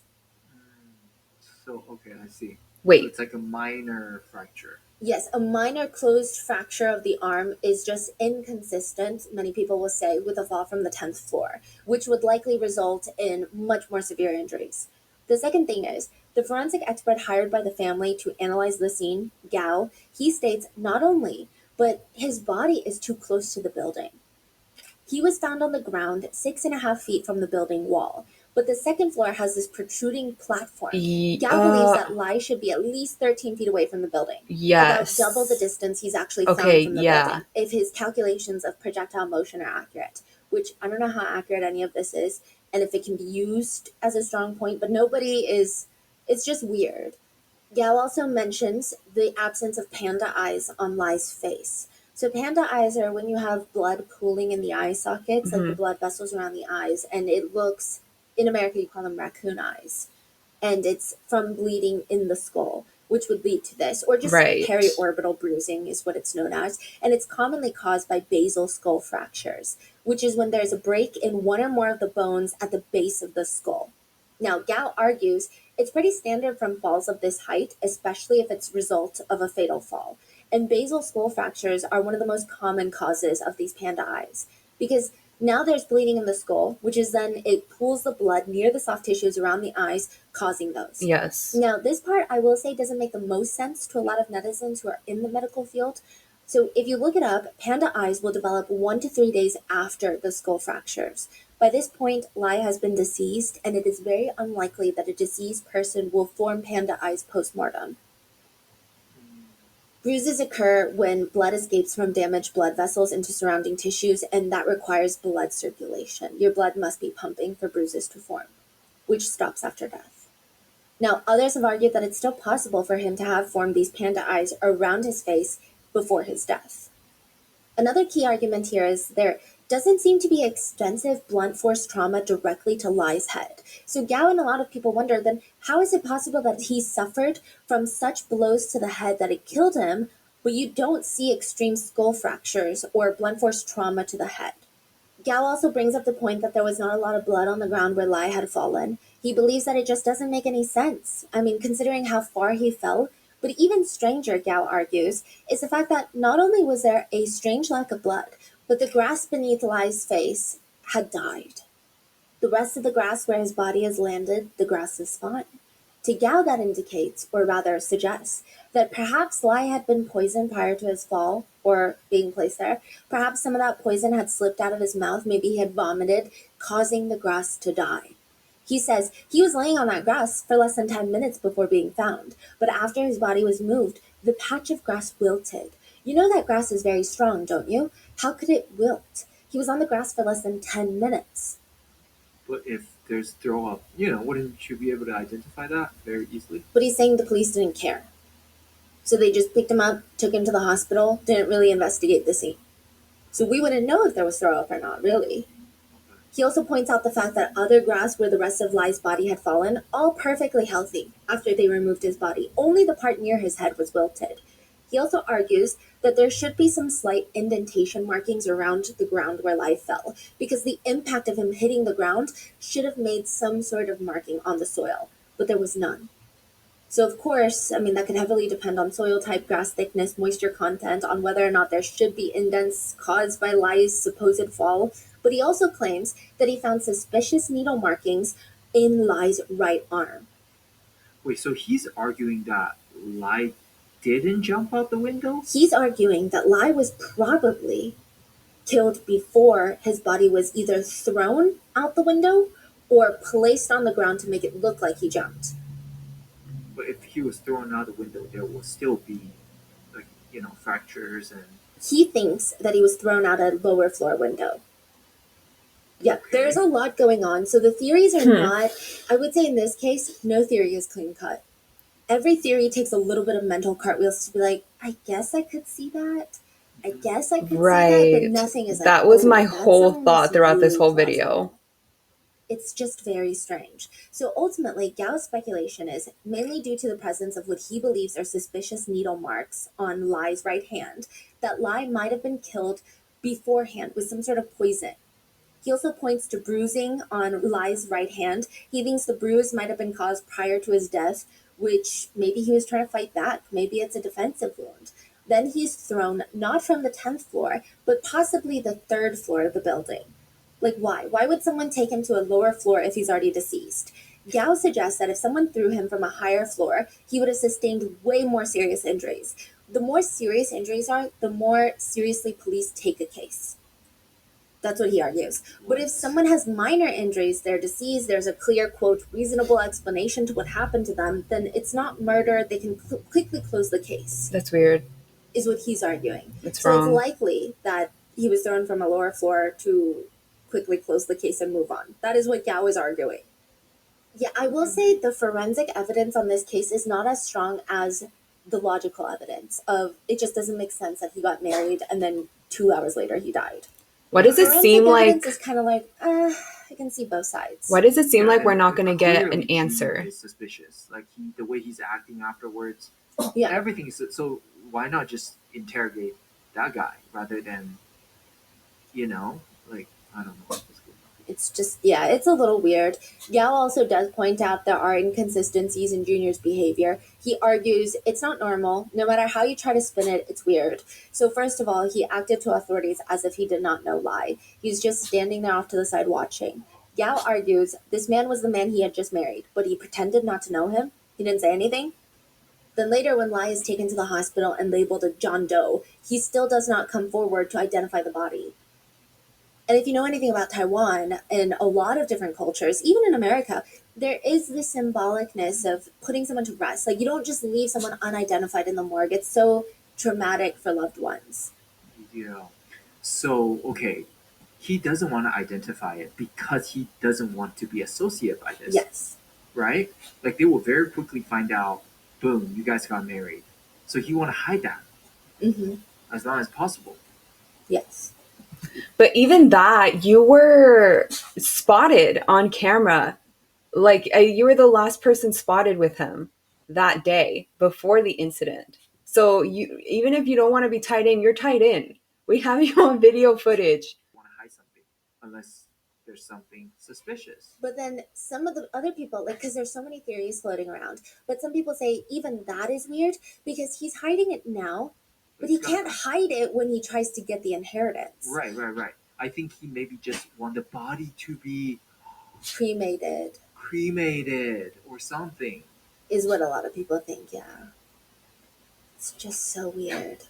Also, later on, Junior mentions to the prosecutors that he saw footprints on the balcony railing, which suggests that Lai fell from the balcony or jumped. But at the same time, remember how he mentioned he went searching floor to floor of the apartment building looking for Lai? But if you saw footprints enough to notice them, enough for it to be like, wait, the balcony door is open, he's missing, I saw footprints on the balcony, why would you not think to go to the ground floor first? That's weird. How do you see footprints? Unless he like stepped in some paint or something and it was a very evident, noticeable footprint, but you must have been searching so intently that you saw some, imprints on the balcony. You must have been looking so intently for minor details. And if you did see that close to the balcony, surely you would have seen down below. Yeah. Why would you go floor to floor searching when that feels a little more plausible? Like if you would have seen the body if you had looked that close to the balcony, but instead you said you looked floor to floor. So there's a lot of inconsistencies in this notice that's one thing, alibi. But if you notice, and you're still like, let me go to the 9th floor, 8th floor, 7th floor. One netizen writes, Junior is definitely sus, but also, why did he make it so obvious? Dead after just 2 hours of registering the marriage? But others argue, well, maybe it's not dumb, because technically if he did it, he might get away with it. They said he's the only It sounds one that like he was there. There's will. no security footage, at least as of right now, that they've seen, which means there's nobody to verify or dispute his version of events. Gao has urged the prosecutors to run toxicology reports on Lai to look for the presence of any sort of toxins that might have been administered prior to his death. His best bet, Gao says, is potassium chloride, a chemical compound that's most commonly used in fertilizers. In large doses, it can lead to excess potassium in the blood, causing cardiac arrest, especially when administered intravenously, so through like a needle in high concentrations. Gal starts arguing that his new belief is that Lai might have been lured to a certain location in the building where he is restrained from behind because he believes there are ligature marks around Lai's neck. So that would explain those markings. Then they're trying to restrain him. He receives injuries to his neck and his hand, the bruising on his right hand. Once he's rendered unconscious, he is pumped full of potassium chloride, explaining the needle markings, causing cardiac arrest and eventual death. Then he's thrown from the 3rd floor of the building. So 3rd floor is oddly specific. Gao reveals, well, Junior allegedly wouldn't want all of this in his apartment. The needle, maybe there's blood, maybe there could be anything, you just never know. He's actually the real estate broker for an empty 3rd floor unit in that same building. So he has full access of a 3rd floor unit that nobody lives in right now, that's open for showings. Okay. That seems to be Gao's biggest theory, but the investigators did search the 3rd floor and they found no evidence of any sort of wrongdoing in that unit. Additionally, 3rd floor residents shared their CCTV footage, so their doorbell cameras, if you will, and nobody left or entered the 3rd floor unit that day. Since then, prosecutors have come out to state that the investigation teams have obtained CCTV footage from around the fall. I don't think that they have the fall itself, but from public roads, residential areas, convenience stores that might have a better timeline of things. And that footage is currently being investigated. They state they ran thorough and complete fingerprint, footprint, DNAs on the 10th floor balcony. And so we found might not evidence get that the Lai must have been answers physically this present video. on the 10th floor balcony. They state not just on the 10th floor, but you know how there's a railing and there's this tiny, maybe 2-inch ledge outside of the railing. It's a little bit of the floor extends. Like the floor of the balcony does not just cut off where the railing cuts off. So it extends maybe about 2 inches. It's not space that nobody would ever go onto because you're just going to fall. Yeah. But there's Lai's DNA on that side. So he was outside of the rally. So the prosecutors allege, why would he be outside unless he wanted to be outside? It's really hard to forcibly get someone to that point. Unless maybe you're talking gunpoint. Like, how would you convince someone to get on that side of the railing? Because they would... Shh, Nico, stop. Stop it. Being gunpoint? Like, how would you convince someone to get on that side of the railing? Because they would fight with everything. They would run down the stairs. They would do other things. Are you holding them at gunpoint? Like, that's what they're arguing. Now, this is their argument. By the way, I'm not here to convince you of one thing or the other. They also argue that there's actually a bit more of the forensic evidence. They state that Lai actually had multiple fractures. Not just one on his arm, but he had multiple rib fractures. They were, according to his autopsy reports, his lungs, heart, spleen, and liver were fractured. Multiple organs had ruptured, and there was bleeding in the chest and abdominal cavities, as well as extensive internal bleeding. The autopsy the prosecutors have recently released shows that Lai suffered from intracranial hemorrhaging or internal bleeding in the skull, which would not commonly cause panda eyes to even begin with. They also state that the forensic reports from the prosecutor's office show that the injuries are incredibly consistent from a fall from that height. He might look okay externally, so they state that many of Lai's injuries that Gao finds suspicious are easily explainable. The injuries on the roof of his mouth and his upper lip, so Gao was harping on this. They state he had a tube inserted into his mouth in the hospital in an effort to save his life. So of course you're going to get some sort of markings in the mouth. It's not a pleasant procedure. Likewise, the suspicious needle markings on his right hand, those are from the hospital when they try to administer fluids and IV. The strange markings on his back, Gao was constantly bringing this up, they argue, well, there were trees that he likely would have collided with before hitting the ground. Those markings look consistent with branches. And as for their lack of indentation in the ground, it is their belief that he hit the 2nd floor platform, because there's a ledge sticking out of the 2nd floor. He hit that from the 10th floor to the 2nd floor, hit the platform, his body bounced onto the trees right next to it, and then fell through the... Okay, so that's how that scene looks like. So, he hit that ledge. That's not a really soft ledge to hit. Depending where he hit that. Surely he must have had some form of bruising or something like that, unless he hit it there, and that's what's caused his fraction. But He did land on some trees, like I commented, but the internal injuries does coincide a lot more with that fall. So that makes sense. Hit the platform, his body bounced onto the trees right next to it and then fell through the branches, which would explain some of these scratch markings and why there's not a strong indentation, because something cushioned his fall twice. I'd say Now, once. it has been argued that they never actually But tested yeah, him. technically They never twice. found evidence that he hit the second floor platform. They just said, that's what makes sense to us. So it does seem like both sides are just like, this is what makes sense to us. So Gao is the mother's attorney. Yes. He's arguing that the son has been poisoned and then thrown out of third floor. Yes. And the prosecutor, you're saying, Yes. are saying that no, everything indicated that he jumped out from 10th floor. Yes. I'll just tell you the outcomes of what could happen. If they get married and then Lai decides to self-exit, then Junior would be entitled to the full inheritance as his spouse, even if they've been married for 2 hours. Okay. Now, if it's proven that Lai did not self-exit, that someone else was the cause of his fall, then Junior could get the whole inheritance taken away, because this is motive. You married him for the money and then you've killed him. And then you gotta go to Yes. prison. Yeah. These are the outcomes of both sides. So the prosecutor is arguing the day of the death, they investigated Junior's apartment. There was no signs of a struggle or any foul play. Everything was in order. Furthermore, they claim to have done a full investigation into Junior's body. There were no signs of scratches or struggle on Junior, nothing. They checked DNA from underneath both parties' fingernails, no DNA. So those scratches on Lai's body would not have been from Junior, is what they argue. They state it's likely from tree branches. They state it is in their professional belief that there was no physical altercation between the two that day. The supposed strangulation marks, the authorities argue there were no fractures, bleeding, or bruising on Lai's neck. The esophagus shows no abnormalities. Everything is in order. They argue the only thing that could have maybe caused the injuries to his neck was that he wore a neck brace while they were trying to save his life. In the medical field, life-saving measures are quite aggressive. Right.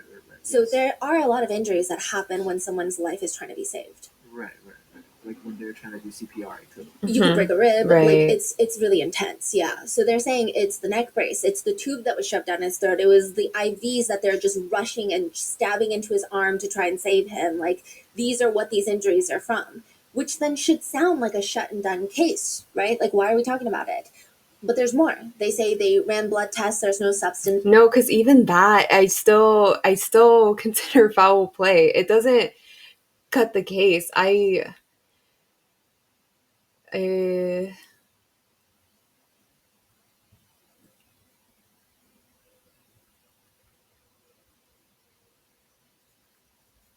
least it doesn't for me, because the whole marriage thing is still so weird. Detected to the point of poisoning or any kind. They stated that they tested for thousands of common toxic substances. Nothing. No potassium chloride overdose. But Gao had argued that potassium chloride could be difficult to detect through post-mortem blood tests alone. So as for the lack of blood, the prosecutors argue it's just science, that a fall from that height, there might not be external bleeding. Internal bleeding is actually quite common. External bleeding can vary depending on factors. I wouldn't immediately see external bleeding unless he was cut along the way, like cut with a branch or something like that. But the skin holds everything together, so the internal injuries make so much sense with the fall. But Quite common. I'm not External bleeding can vary depending on factors like how the person lands, the surface fully they land on. convinced It's with possible for there to be everything little to no the visible forensic external bleeding, scientist even in is fatal falls. The skin providing. can sometimes remain surprisingly intact, while the bones and internal organs suffer catastrophic damage. The fact that the grass is dead where he fell, well, investigators state that they spoke with neighbors who confirmed that patch of grass has always been dead. Yeah, Maybe that the part dogs was pee on it weird a to lot. me. They also tested the grass, and it showed that there were no pesticides or any type of harmful chemicals in the grass. Ultimately, they believe all signs point to a self-exit by jumping. They also make a pointed comment directed at Gao, stating that individuals should avoid subjective speculation and assumptions about the circumstances in order to allow the judicial process to proceed impartially. To which Gao has responded, I had no intention to interrupt the prosecutor's direction of investigation, but now, shouldn't authorities be focusing on finding new evidence? Side note, Gao is one of the top forensic pathologists in Taiwan. He's performed over 5,000 autopsies and conducted over 10,000 forensic examinations. He's also known to be quite outspoken, and sometimes he lands in controversies. He's also once said, I'm not that great, but I'm the best in Taiwan. I'm the top forensic pathologist in Taiwan. Which again, why are we still talking about it? The prosecutors have debunked most of Gao's claims, right? Not that easy. Because it's been stated that the legal team Lai's mom is hired. They went through the hospital reports, as well as pictures taken in the ER of Lai. There is nothing in the back of his right hand. So there's tubes and IVs attached to his left hand, nothing in the right hand. Which later becomes another argument when prosecutors release footage from the ER where it shows the nurse and doctor moving to the right hand to administer more fluids and injections. Which means, yes, there should be needle markings on his right hand. But then Lai's lawyers have fought back again and stated, when you look at the injuries on the right hand and left hand, they don't have the same injuries. So why would it be so different if it's the hospital doing the same thing on both sides? I don't even know. Right? There's Gao like, has since requested. I'm so confused. There's just so many theories and stuff being at play here. Like, there's some stuff that I'm like, yes, that makes sense. I've seen that situation happen to residents that I have worked with who had just come back from hospital or stuff and stuff like that. So I'm like, okay, yes, in my experience, that makes sense. And then there's other theories that I'm just like, okay, maybe, but and then there's something else thrown in. It's just so many back and forth that I'm just like, okay, I don't really know anymore. I don't The know. second autopsy to be done, which would hopefully reveal further information and clarify a lot of questions. He's also stated, based on the principle of speaking through the autopsy and my 40 years of forensic experience, I have made the most rigorous judgments and inferences. This is not a baseless speculation or rumor. However, if there are differing opinions, I welcome constructive feedback and discussion. I do not intend to interfere with the direction of the police investigation, and the evidence speaks for itself. Ultimately, the goal is to find the truth and resolve the matter as quickly as possible, no? So the public is just left very confused after all this back and forth medical arguments between Gao and the prosecutors. I will say when it comes to the forensic evidence, it's very confusing. But the logical evidence still stands. Exactly. The marriage is weird. The Yes. fact that he died 2 hours after the marriage That- is very weird. The fact that Junior is the son of Grandpa Lai's primary property manager, also weird. Yeah. All of this is weird. Now, what really angers the public is the prosecutors give Chen, Lai's mom, and her legal team a cutoff. They say, you need to submit all evidence that this was not a self-exit within the next month. That What? made people very angry because the whole thing feels rushed. The fact that he was rushed to the morgue without being identified, the fact that Lai's mom has to quickly submit the evidence, it's like they're rushing to hide something or because they're lazy. It doesn't make sense. Even if justice takes a while, isn't it worth pursuing? Now, I do want to mention, yes, Gao has his own bias. He's been hired by Lai's mom to prove that this was not a self-exit. So all of his is going to be seen from that lens. But the prosecutors also have a bias because the way they handled the case initially is horrendous. It's horrendous. Now, turns out if this case is a murder and that's how they handled it, this would be a huge scandal on them. Because think about it, they rushed the investigation. They're like, okay, just bring him to the hospital. He's a John Doe. Let's not investigate. Let's not tape off the crime scene. Let's do nothing and just move about our day. And then it turns out to be a murder. Got it. Yeah, I see. Also, people are saying, I don't think that this case would have been big if the victim was not worth $15.5 million. So what does that say for all the other residents of Taiwan? Because the police didn't know he was a millionaire. They look at him, John Doe, cremate him. That's it. Shut and done. Crazy. Would they have behaved differently had they known he was worth $15.5 million? And even the fact that they're like, well, we found nothing in Junior's apartment. We searched the third floor. Junior and his family were freely allowed to roam the entire building for the most of the day until it was analyzed.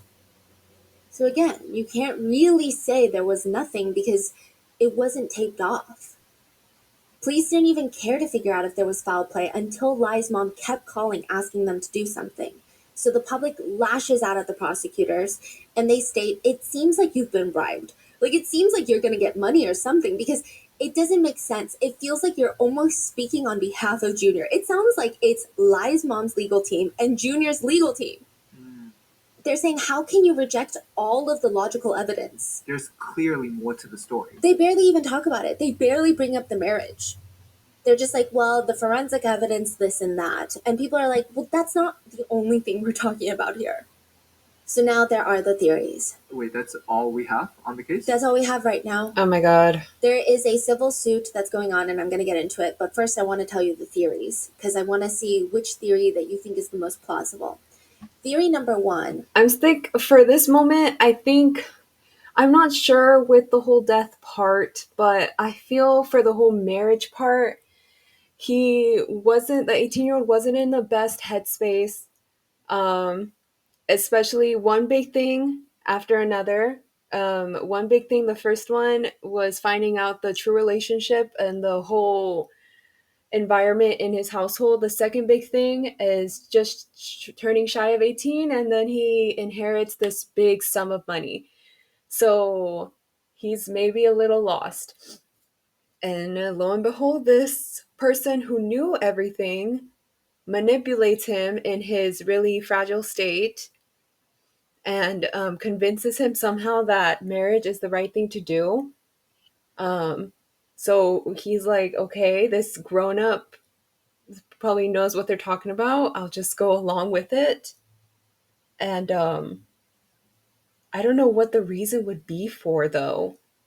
Unless he told them, like, okay, yes, we'll get married, and then at some point, once you're like an adult or something like that, then we divorce and go our separate ways. Because I want to see which theory that you think The is the death most part, plausible. Theory number one is that Junior convinces Lai to marry him somehow. Maybe trying to use his knowledge over property laws. Maybe he even scares him, saying things like, you and your mom are about to lose everything. Your family, the aunts and uncles, are going to come at you full force. But if you marry someone, I can help protect it. Because it's not just your signature that's needed to sign everything over. My signature needs, because it's communal property now. It's our married property. Yeah. So I'm going to help you guys. This is the only way that it's going to stay within you. And this is the only way I make money because, I manage your properties. That's how I make a living. You see, that's what I was thinking too. Because when he was asked, this is what he said, the first thing. He said, the son came to me wanting me to marry him so that he can be protected from the aunt and uncle, which for someone who's 18 barely knows the law, barely knows about marriage, and like he's Googling about it. I think that's his thoughts, and he just flipped the narrative onto the son, right? And then he probably brought it up to the son. So then he's like, okay, the 18-year-old is thinking that makes sense. Yeah. He Googles the effectiveness of same-sex marriage because all he's looking is to protect him and his mom. Yes. And also, let's say if the son is the one that proposed this plan to him, he's 26, he's in the legal field, he knows all about the laws. If you are a professional, like real estate agent, when is the last time you agreed to marry someone? For what reasons? Let's say his narrative is true. He then obviously did it for his own specific reasons. Why would you marry a client? That's crazy to think about. It's like an immigration attorney getting into a fake marriage to get someone a green card. It's like, this doesn't make sense. Yeah, so there's obviously more in it than just to help someone. Yeah, for sure. So that's the first theory. He convinces him with this type of messaging and then kills him is the theory, right? See, that makes sense. That makes sense. That's kind of what I was thinking. Arching theme of the first theory, but with an added benefit. Because maybe people are like, well, why would Lai listen to that? Like, it sounds so dumb that Lai wouldn't even listen. Well, Junior also gains to benefit. So Junior's dad, the main property manager, also has a ton of properties. He has this weird estate rule that the first one married gets to keep the 10th floor condo in this apartment building. Junior's dad? Yeah, this is very bizarre. Said that if whoever gets married from my kids get to keep this condo? Yes. So Junior said, let me marry you? Yeah, so maybe, I don't think Junior genuinely believes it. It seems like the theory is Junior is convincing Lai. hey, this is what I get. Because I'm not trying to take your money. I just want this 10th floor condo. And my dad said the first person to get married out of his sons is the one that gets this condo. That might make Lai more open to it, because otherwise it's like, you're suspicious of people. Why would you want to marry me? And now that we're married, you have a right to the money. But then Junior's like, no, that's not what I want. I just want this condo. And I just need to get married. And look, I have a girlfriend. That's the theory. And then, of course, with this theory, it's also murder, right? Now, there is a self-exit theory, so this would be the third theory. I would say this is the smaller theory. The first spin-off of the self-exit theory is that perhaps Lai is not fond of his whole family. Because when you're 18, you might have these very emotional responses to all of these things. Like, these are not normal things that happen in a family. And he might feel resentment, not just towards Grandpa Lai, his father, but perhaps his mom and perhaps everybody. So he knows that if he were to pass away and self-exit, because it seems like some people are arguing there has been a lot going on in his life. His grandpa passed away. His whole family hates him. He's kind of alone just with his mom. Also, his mom might get deported. That's a whole thing we're going to get into. There's a whole thing with the mom, okay? Everyone in his family hates him. He just got rejected by his female classmates. Perhaps 18-year-old Lai did want to self-exit, and for whatever reason, he didn't want his mom to have the money. So he marries someone and then self-exits. I don't particularly believe this theory because it's very spiteful, first of all, and there's nothing to indicate that he had a bad relationship with his mother. And second of all, I feel like you would give it to a friend then. Yeah, that's You would just not give it to just some crazy. random person. Yeah. Now, the third part of this self-exit theory is that perhaps he wanted to self-exit, but he wanted his mom to have the money, and he was maybe scared that if he self-exited, the inheritance is up for debate.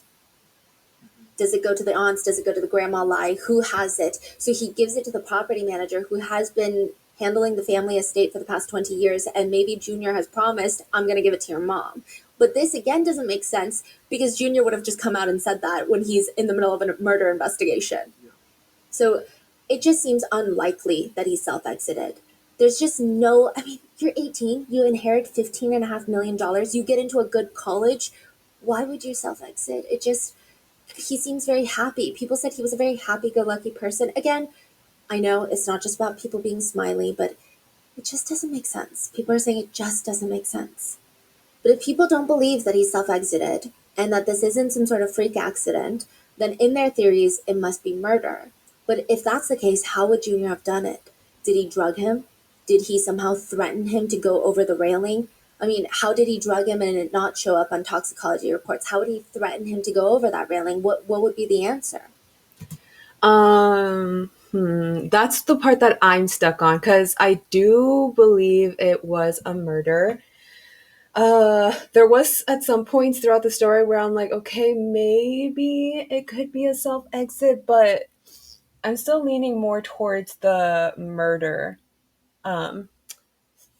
theory of it all because also the 18-year-old looks really small and the 26-year-old looks like he can pick him up and easily throw him outside. But then there's those other little specific factors in it where it's just like, no, that doesn't make any sense. So until more information comes out, I really don't There's just know no how answers it was right now. done. And it's probably because it's not just about figuring out what happened to Lai. There's also a very big question of who gets the $15.5 million.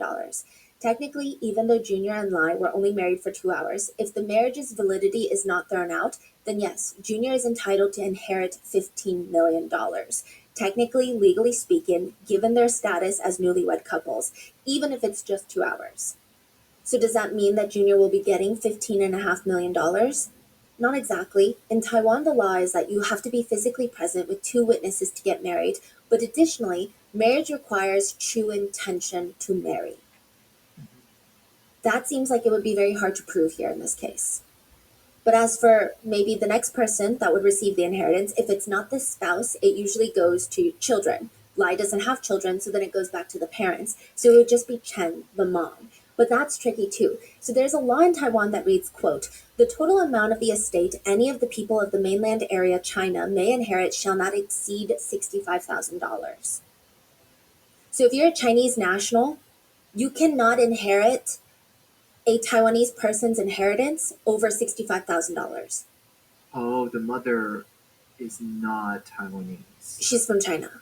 There's a cap, $65,000 out of the 15.5 million. Uh-huh. But now her attorneys have come forward to state actually it's very tricky. So when she first moved to Taiwan to marry Sam, the second son, she voluntarily gave up her household registration in China.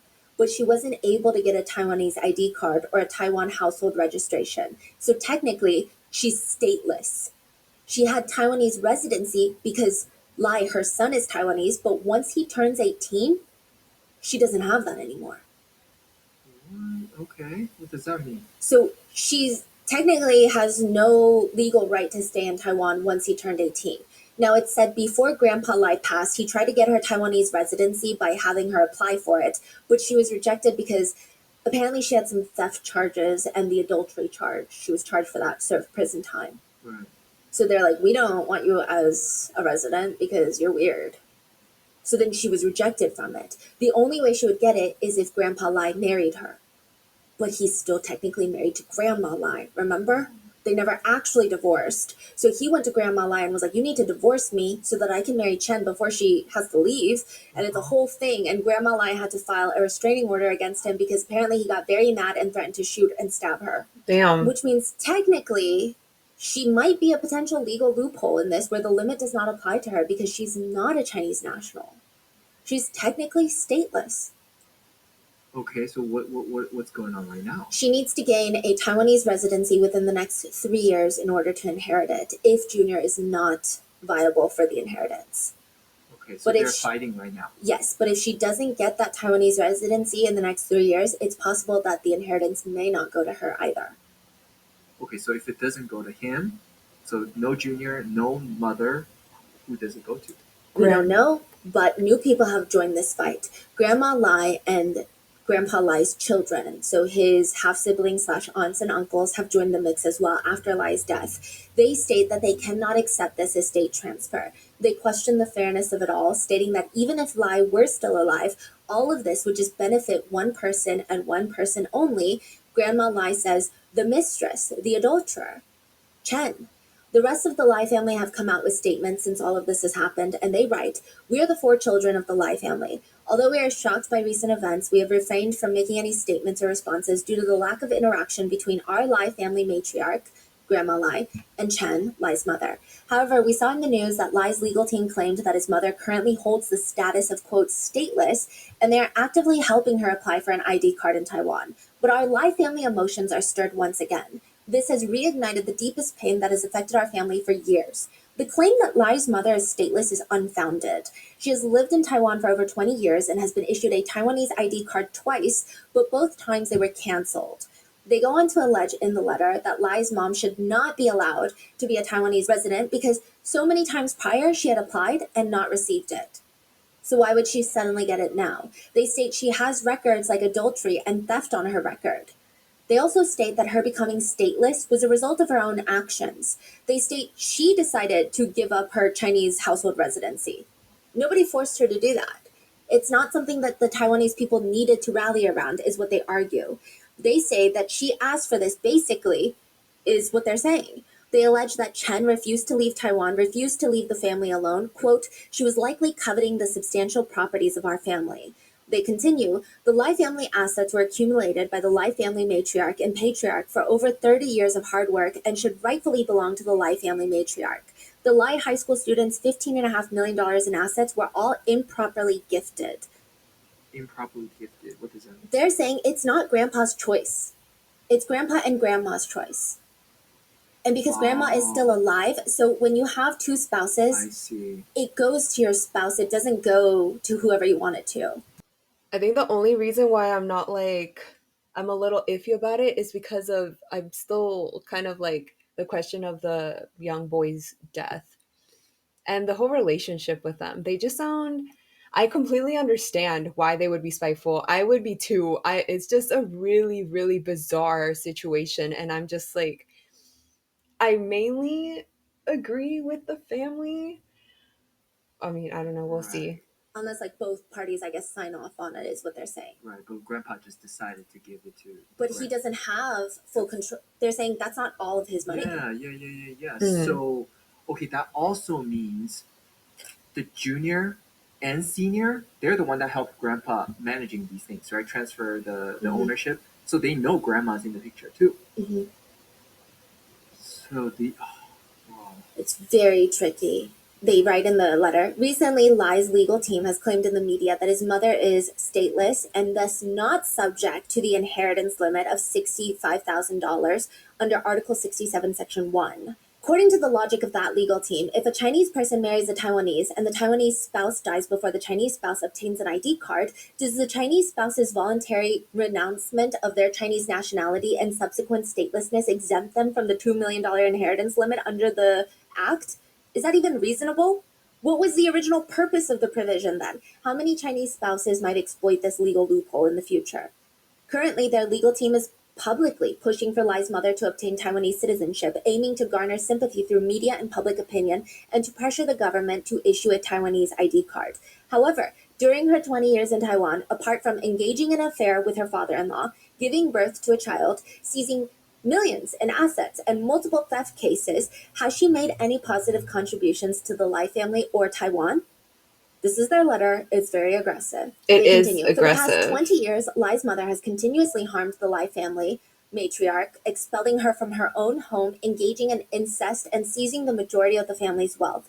As an incestuous mistress, she tore our family apart and gave birth to a son to take away countless inheritances. Now, with her son deceased, she still seeks to inherit all the estate, obtain an ID card, and continue living in lavish lifestyle in Taiwan, enjoying millions in real estate.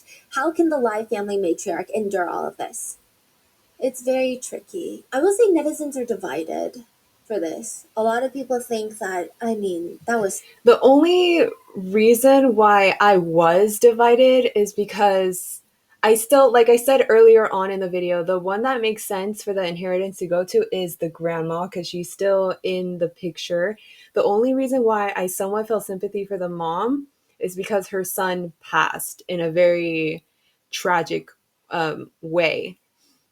But they're mainly focusing on the money talk at this point here. So I am at this point on the grandma's and the kids' side. But it does sound so long aggressive. ago. It was 20 years ago. She raised her son, and her son was mysteriously, allegedly killed. Right? Come on now. Other people think, I think this is like a separate thing of they're just fighting for who gets the yes. money. But Yes. the focus here is what happened to Right. Lai. That's why I'm really Is icky about murder? it. If he is, then we need justice for that, right? Exactly. But the problem is, a lot of netizens have been pointing out, his death is the secondary issue. It seems like this inheritance issue is becoming bigger than his actual death. And netizens Because that really was the saddened whole by this point whole of thing. it. And even for all of their arguments, his death is just another argument. So Junior, of course, is arguing that it was self-exit. Why? Because it benefits his shot at the inheritance. Everyone has their own beneficial death story. Right. So they may hire attorney to achieve their best interests. Yes. But I will say his death is very suspicious, though. But it's just kind of shitty that the inheritance seems to be the number one priority. Yeah. It seems like, okay, this is our number one priority, and his death, whichever way benefits this party or this party, seems to be what they're going for. In a sense, in a way, is how netizens feel. It just feels kind of icky. How would it benefit the family, though? Because I know for the mom, she's pushing for murder. For the actual family, it seems like I don't really know the relationship that they had with their technically their little brother, because like I said, I completely understand they are extremely spiteful, and I would be too to the grandpa and the mistress. But someone who they've been calling their nephew and suddenly becomes their brother, I would really pity them a lot, and I would try to shelter them as much as I could. But I would still feel incredibly spiteful and not accept in any form the mistress into the family. It sucks that you can't trust the official to solve it, Yes. because then that would be the Yeah. answer to, you know. And the inheritance could follow after that. So you thought it was just those three parties, Junior, the mom, and the rest of the Lai family, but you have another party that could be viable for the inheritance. So before Grandpa Lai, second son, had passed, he had given everything to the second son. Okay. Because if he gives everything to the second son, then it seems like Chen and Lai will benefit. Because Chen and the second son are legally married. Yes. So she would have right to the funds. Yes. But when the second son passed away, he moved it to Lai, the grandson, because he cannot give it to Chen, likely because there is a limit to the inheritance and she's a Chinese national. Yes. Yes. It goes to little Lai, right? Mhm. But the problem is, he had given it to the second son, okay? And they're trying to argue that him giving it to the second son, Grandma Lai would have been okay with. But him giving it to little Lai, Grandma is not okay with. So that means if Grandma Lai also approves of the inheritance going to the second son, Mhm. that means it would be going to his original daughter, his first daughter. That's actually his flesh and blood with the Indonesian wife. When he dies, that money would be inherited by his offspring. And the only offspring that he has is not Lai, because Lai is Grandpa Lai's son. It's his daughter with the Indonesian wife. Okay. What does that mean exactly? That means, for example, Grandpa and Grandma, if they both had consented to giving the full $15 million to their second son dies, right? Now Grandpa is trying to give it to little Lai. Yeah. But they're saying Grandma never approved of that, Yes. which means the inheritance would be stuck with the second son, Right. which means after he dies, if you look at general inheritance laws, because he did not have a will, it would go to his offspring. His only offspring is the daughter with the Indonesian woman. Right. Hi everybody. I am back. I don't know what happened. It was a few days ago when I recorded that, but we only have like 4 minutes left, so let's just finish this off. Laws, because he did not have a will, it would go to his offspring. His only offspring is the daughter with the Indonesian woman. Also, he has another granddaughter. Or Remember? So the second son, he Oh, brought in the I am Indonesian so woman. They had a confused. daughter together, and then she left. Then he brought in Chen. Yeah. They didn't have kids together. yeah. So where is the granddaughter? It seems like she might come forward to take a stake in this. We don't know. Because she's also kind of following the laws. She could also be the next one. Yes. So there's like so many ways that a bunch of attorneys could argue this whole inheritance law. Some could say no, the inheritance is stuck with the second son when he died because it seems like Grandma didn't oppose that inheritance transfer. So if that's the case, then it would be going to his offspring automatically, which is the daughter from his first marriage. Wouldn't if it's like both of theirs, the grandpa and the grandmother's like money together, wouldn't then she have like some sort of say in who the money goes to? Because I believe she stated that it wasn't just the grandpa's. So unless it's some legal thing where it's just his money tied, so he has the right to Like, say. just to hear this right now, imagine when Lai was alive. I'm sure this is all ongoing ever since the grandpa passed. Yeah. Like this is probably going on, like behind the scenes, very aggressively. And one netizen writes, and I think they mean this with as most respect for Lai as possible, but it's just the stark reality of things. A child who never asked for this, but their life caused a stir from birth to death. It's like Lai never wanted this. He probably just wanted a normal family. And now his aunts and uncles hate him for what? For existing? For something Right. his parents did? It's not even... Right? That's what I felt a little icky about towards the rest of the family. It just seems like they're so not vindictive isn't the right word, but just so easy and quick to reject their little brother now, just because of what the grandpa and Chen, was that the mom's name, did. Like, what does the little boy have to do with that? I would feel just kind of pity, honestly. And it's like, wow, okay, now this is my little brother. This must be really, really difficult for him to digest. Let me try to be a part of his life and be some sort of comfort figure for That's him. something he did. But There is a battle going on in the civil courts right now, which interestingly, Junior has shown up every single day to court, that he has been summoned across months, even in the winter months when it's pretty cold, in the same blue shirt. It's not even a good looking shirt, but there are allegations that he ritually altered the shirt. Like he basically bewitched the shirt for good luck. bewitched. It's very interesting. My So there's a God. lot of different aspects of this whole case that people are harping on. He also told the judge that he cannot even describe in words his relationship with Lai.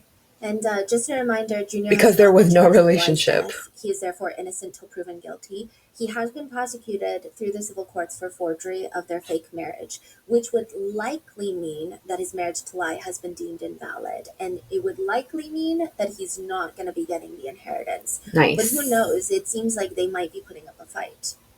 It is a fake marriage. They said forgery. It seems like it's mainly the law is focused on the witnesses that they asked. Good. Yeah, which could be argued that the witnesses, then it wouldn't be a legitimate marriage certificate because you do need 2 witnesses. Yeah. So it's just a little bit confusing. It's not dead set in stone, it seems, from what I can find online, that like, no, you're not getting the money. Yeah. It seems like for the next few years, it's going to be very messy. Even if Junior is out of the picture, it's still a matter of getting down to the nitty gritty of what actually happened to Lai, and also who's going to get the money. And you said his body is frozen? Yeah, they're not cremating or burying him because there could be forensic evidence. So they're just keeping him in the morgue for the past year in limbo because of this. And because, yeah, $15.5 million is on the line. Yeah. Some people feel sympathy for either the family or the mom. Most people, I would just say, feel sympathy for Lai because he really is just an innocent kid in all of this. Like, he just turned 18. He didn't ask for any of this. He didn't do anything wrong. He might have been killed because of it, and now everyone is still just fighting over the money. What are your thoughts on this case? What do you think actually happened? And who do you think deserves the money? Let me know in the comments. Please stay safe, and I will see you in the next one. From what I remember watching the full video, I believed I said I thought the solution that makes the most sense is that the money goes to the grandmother. Yeah, that makes the most sense to me, honestly. The reason I'm not fully into that, because like I said, I just still feel a little icky to how they were behaving towards the 18-year-old. But besides that, it still makes the most sense that the grandmother inherits the 15 million. What happened exactly, I'm not sure. I thought I knew kind of the works of what happened, but then more information was thrown in there. Now I'm like super confused. It's just so unfortunate that the money is just everyone's prior focus as opposed to the actual death. That's also a very icky feeling. It's really sad, but I don't know, hopefully more information comes forward. Hopefully that that weirdo, I forgot his name already, the one with the blue shirt, he doesn't get anything, because what the hell, it's his presence in all of this is just so weird how it even started. But we'll see. Hopefully more information comes out, because so that they can put the little boy to rest. That's really sad and unfortunate. But yeah, I'm gonna end it here. Thank you so much for hanging out with me. If you did, let me know if I missed anything. Sorry for the weird cut, but I had to finish it off. We only had like 4 minutes left. And after this, I was planning on watching another shorter video. A 7-year-old found SA till spinal cord is visible, then tossed in front of home with cement in mouth. These titles. You'll stay safe, stay hydrated. It's getting colder where I am at. Make sure you stay warm so you guys don't catch a cold. And I will catch you guys on the next one. Goodbye.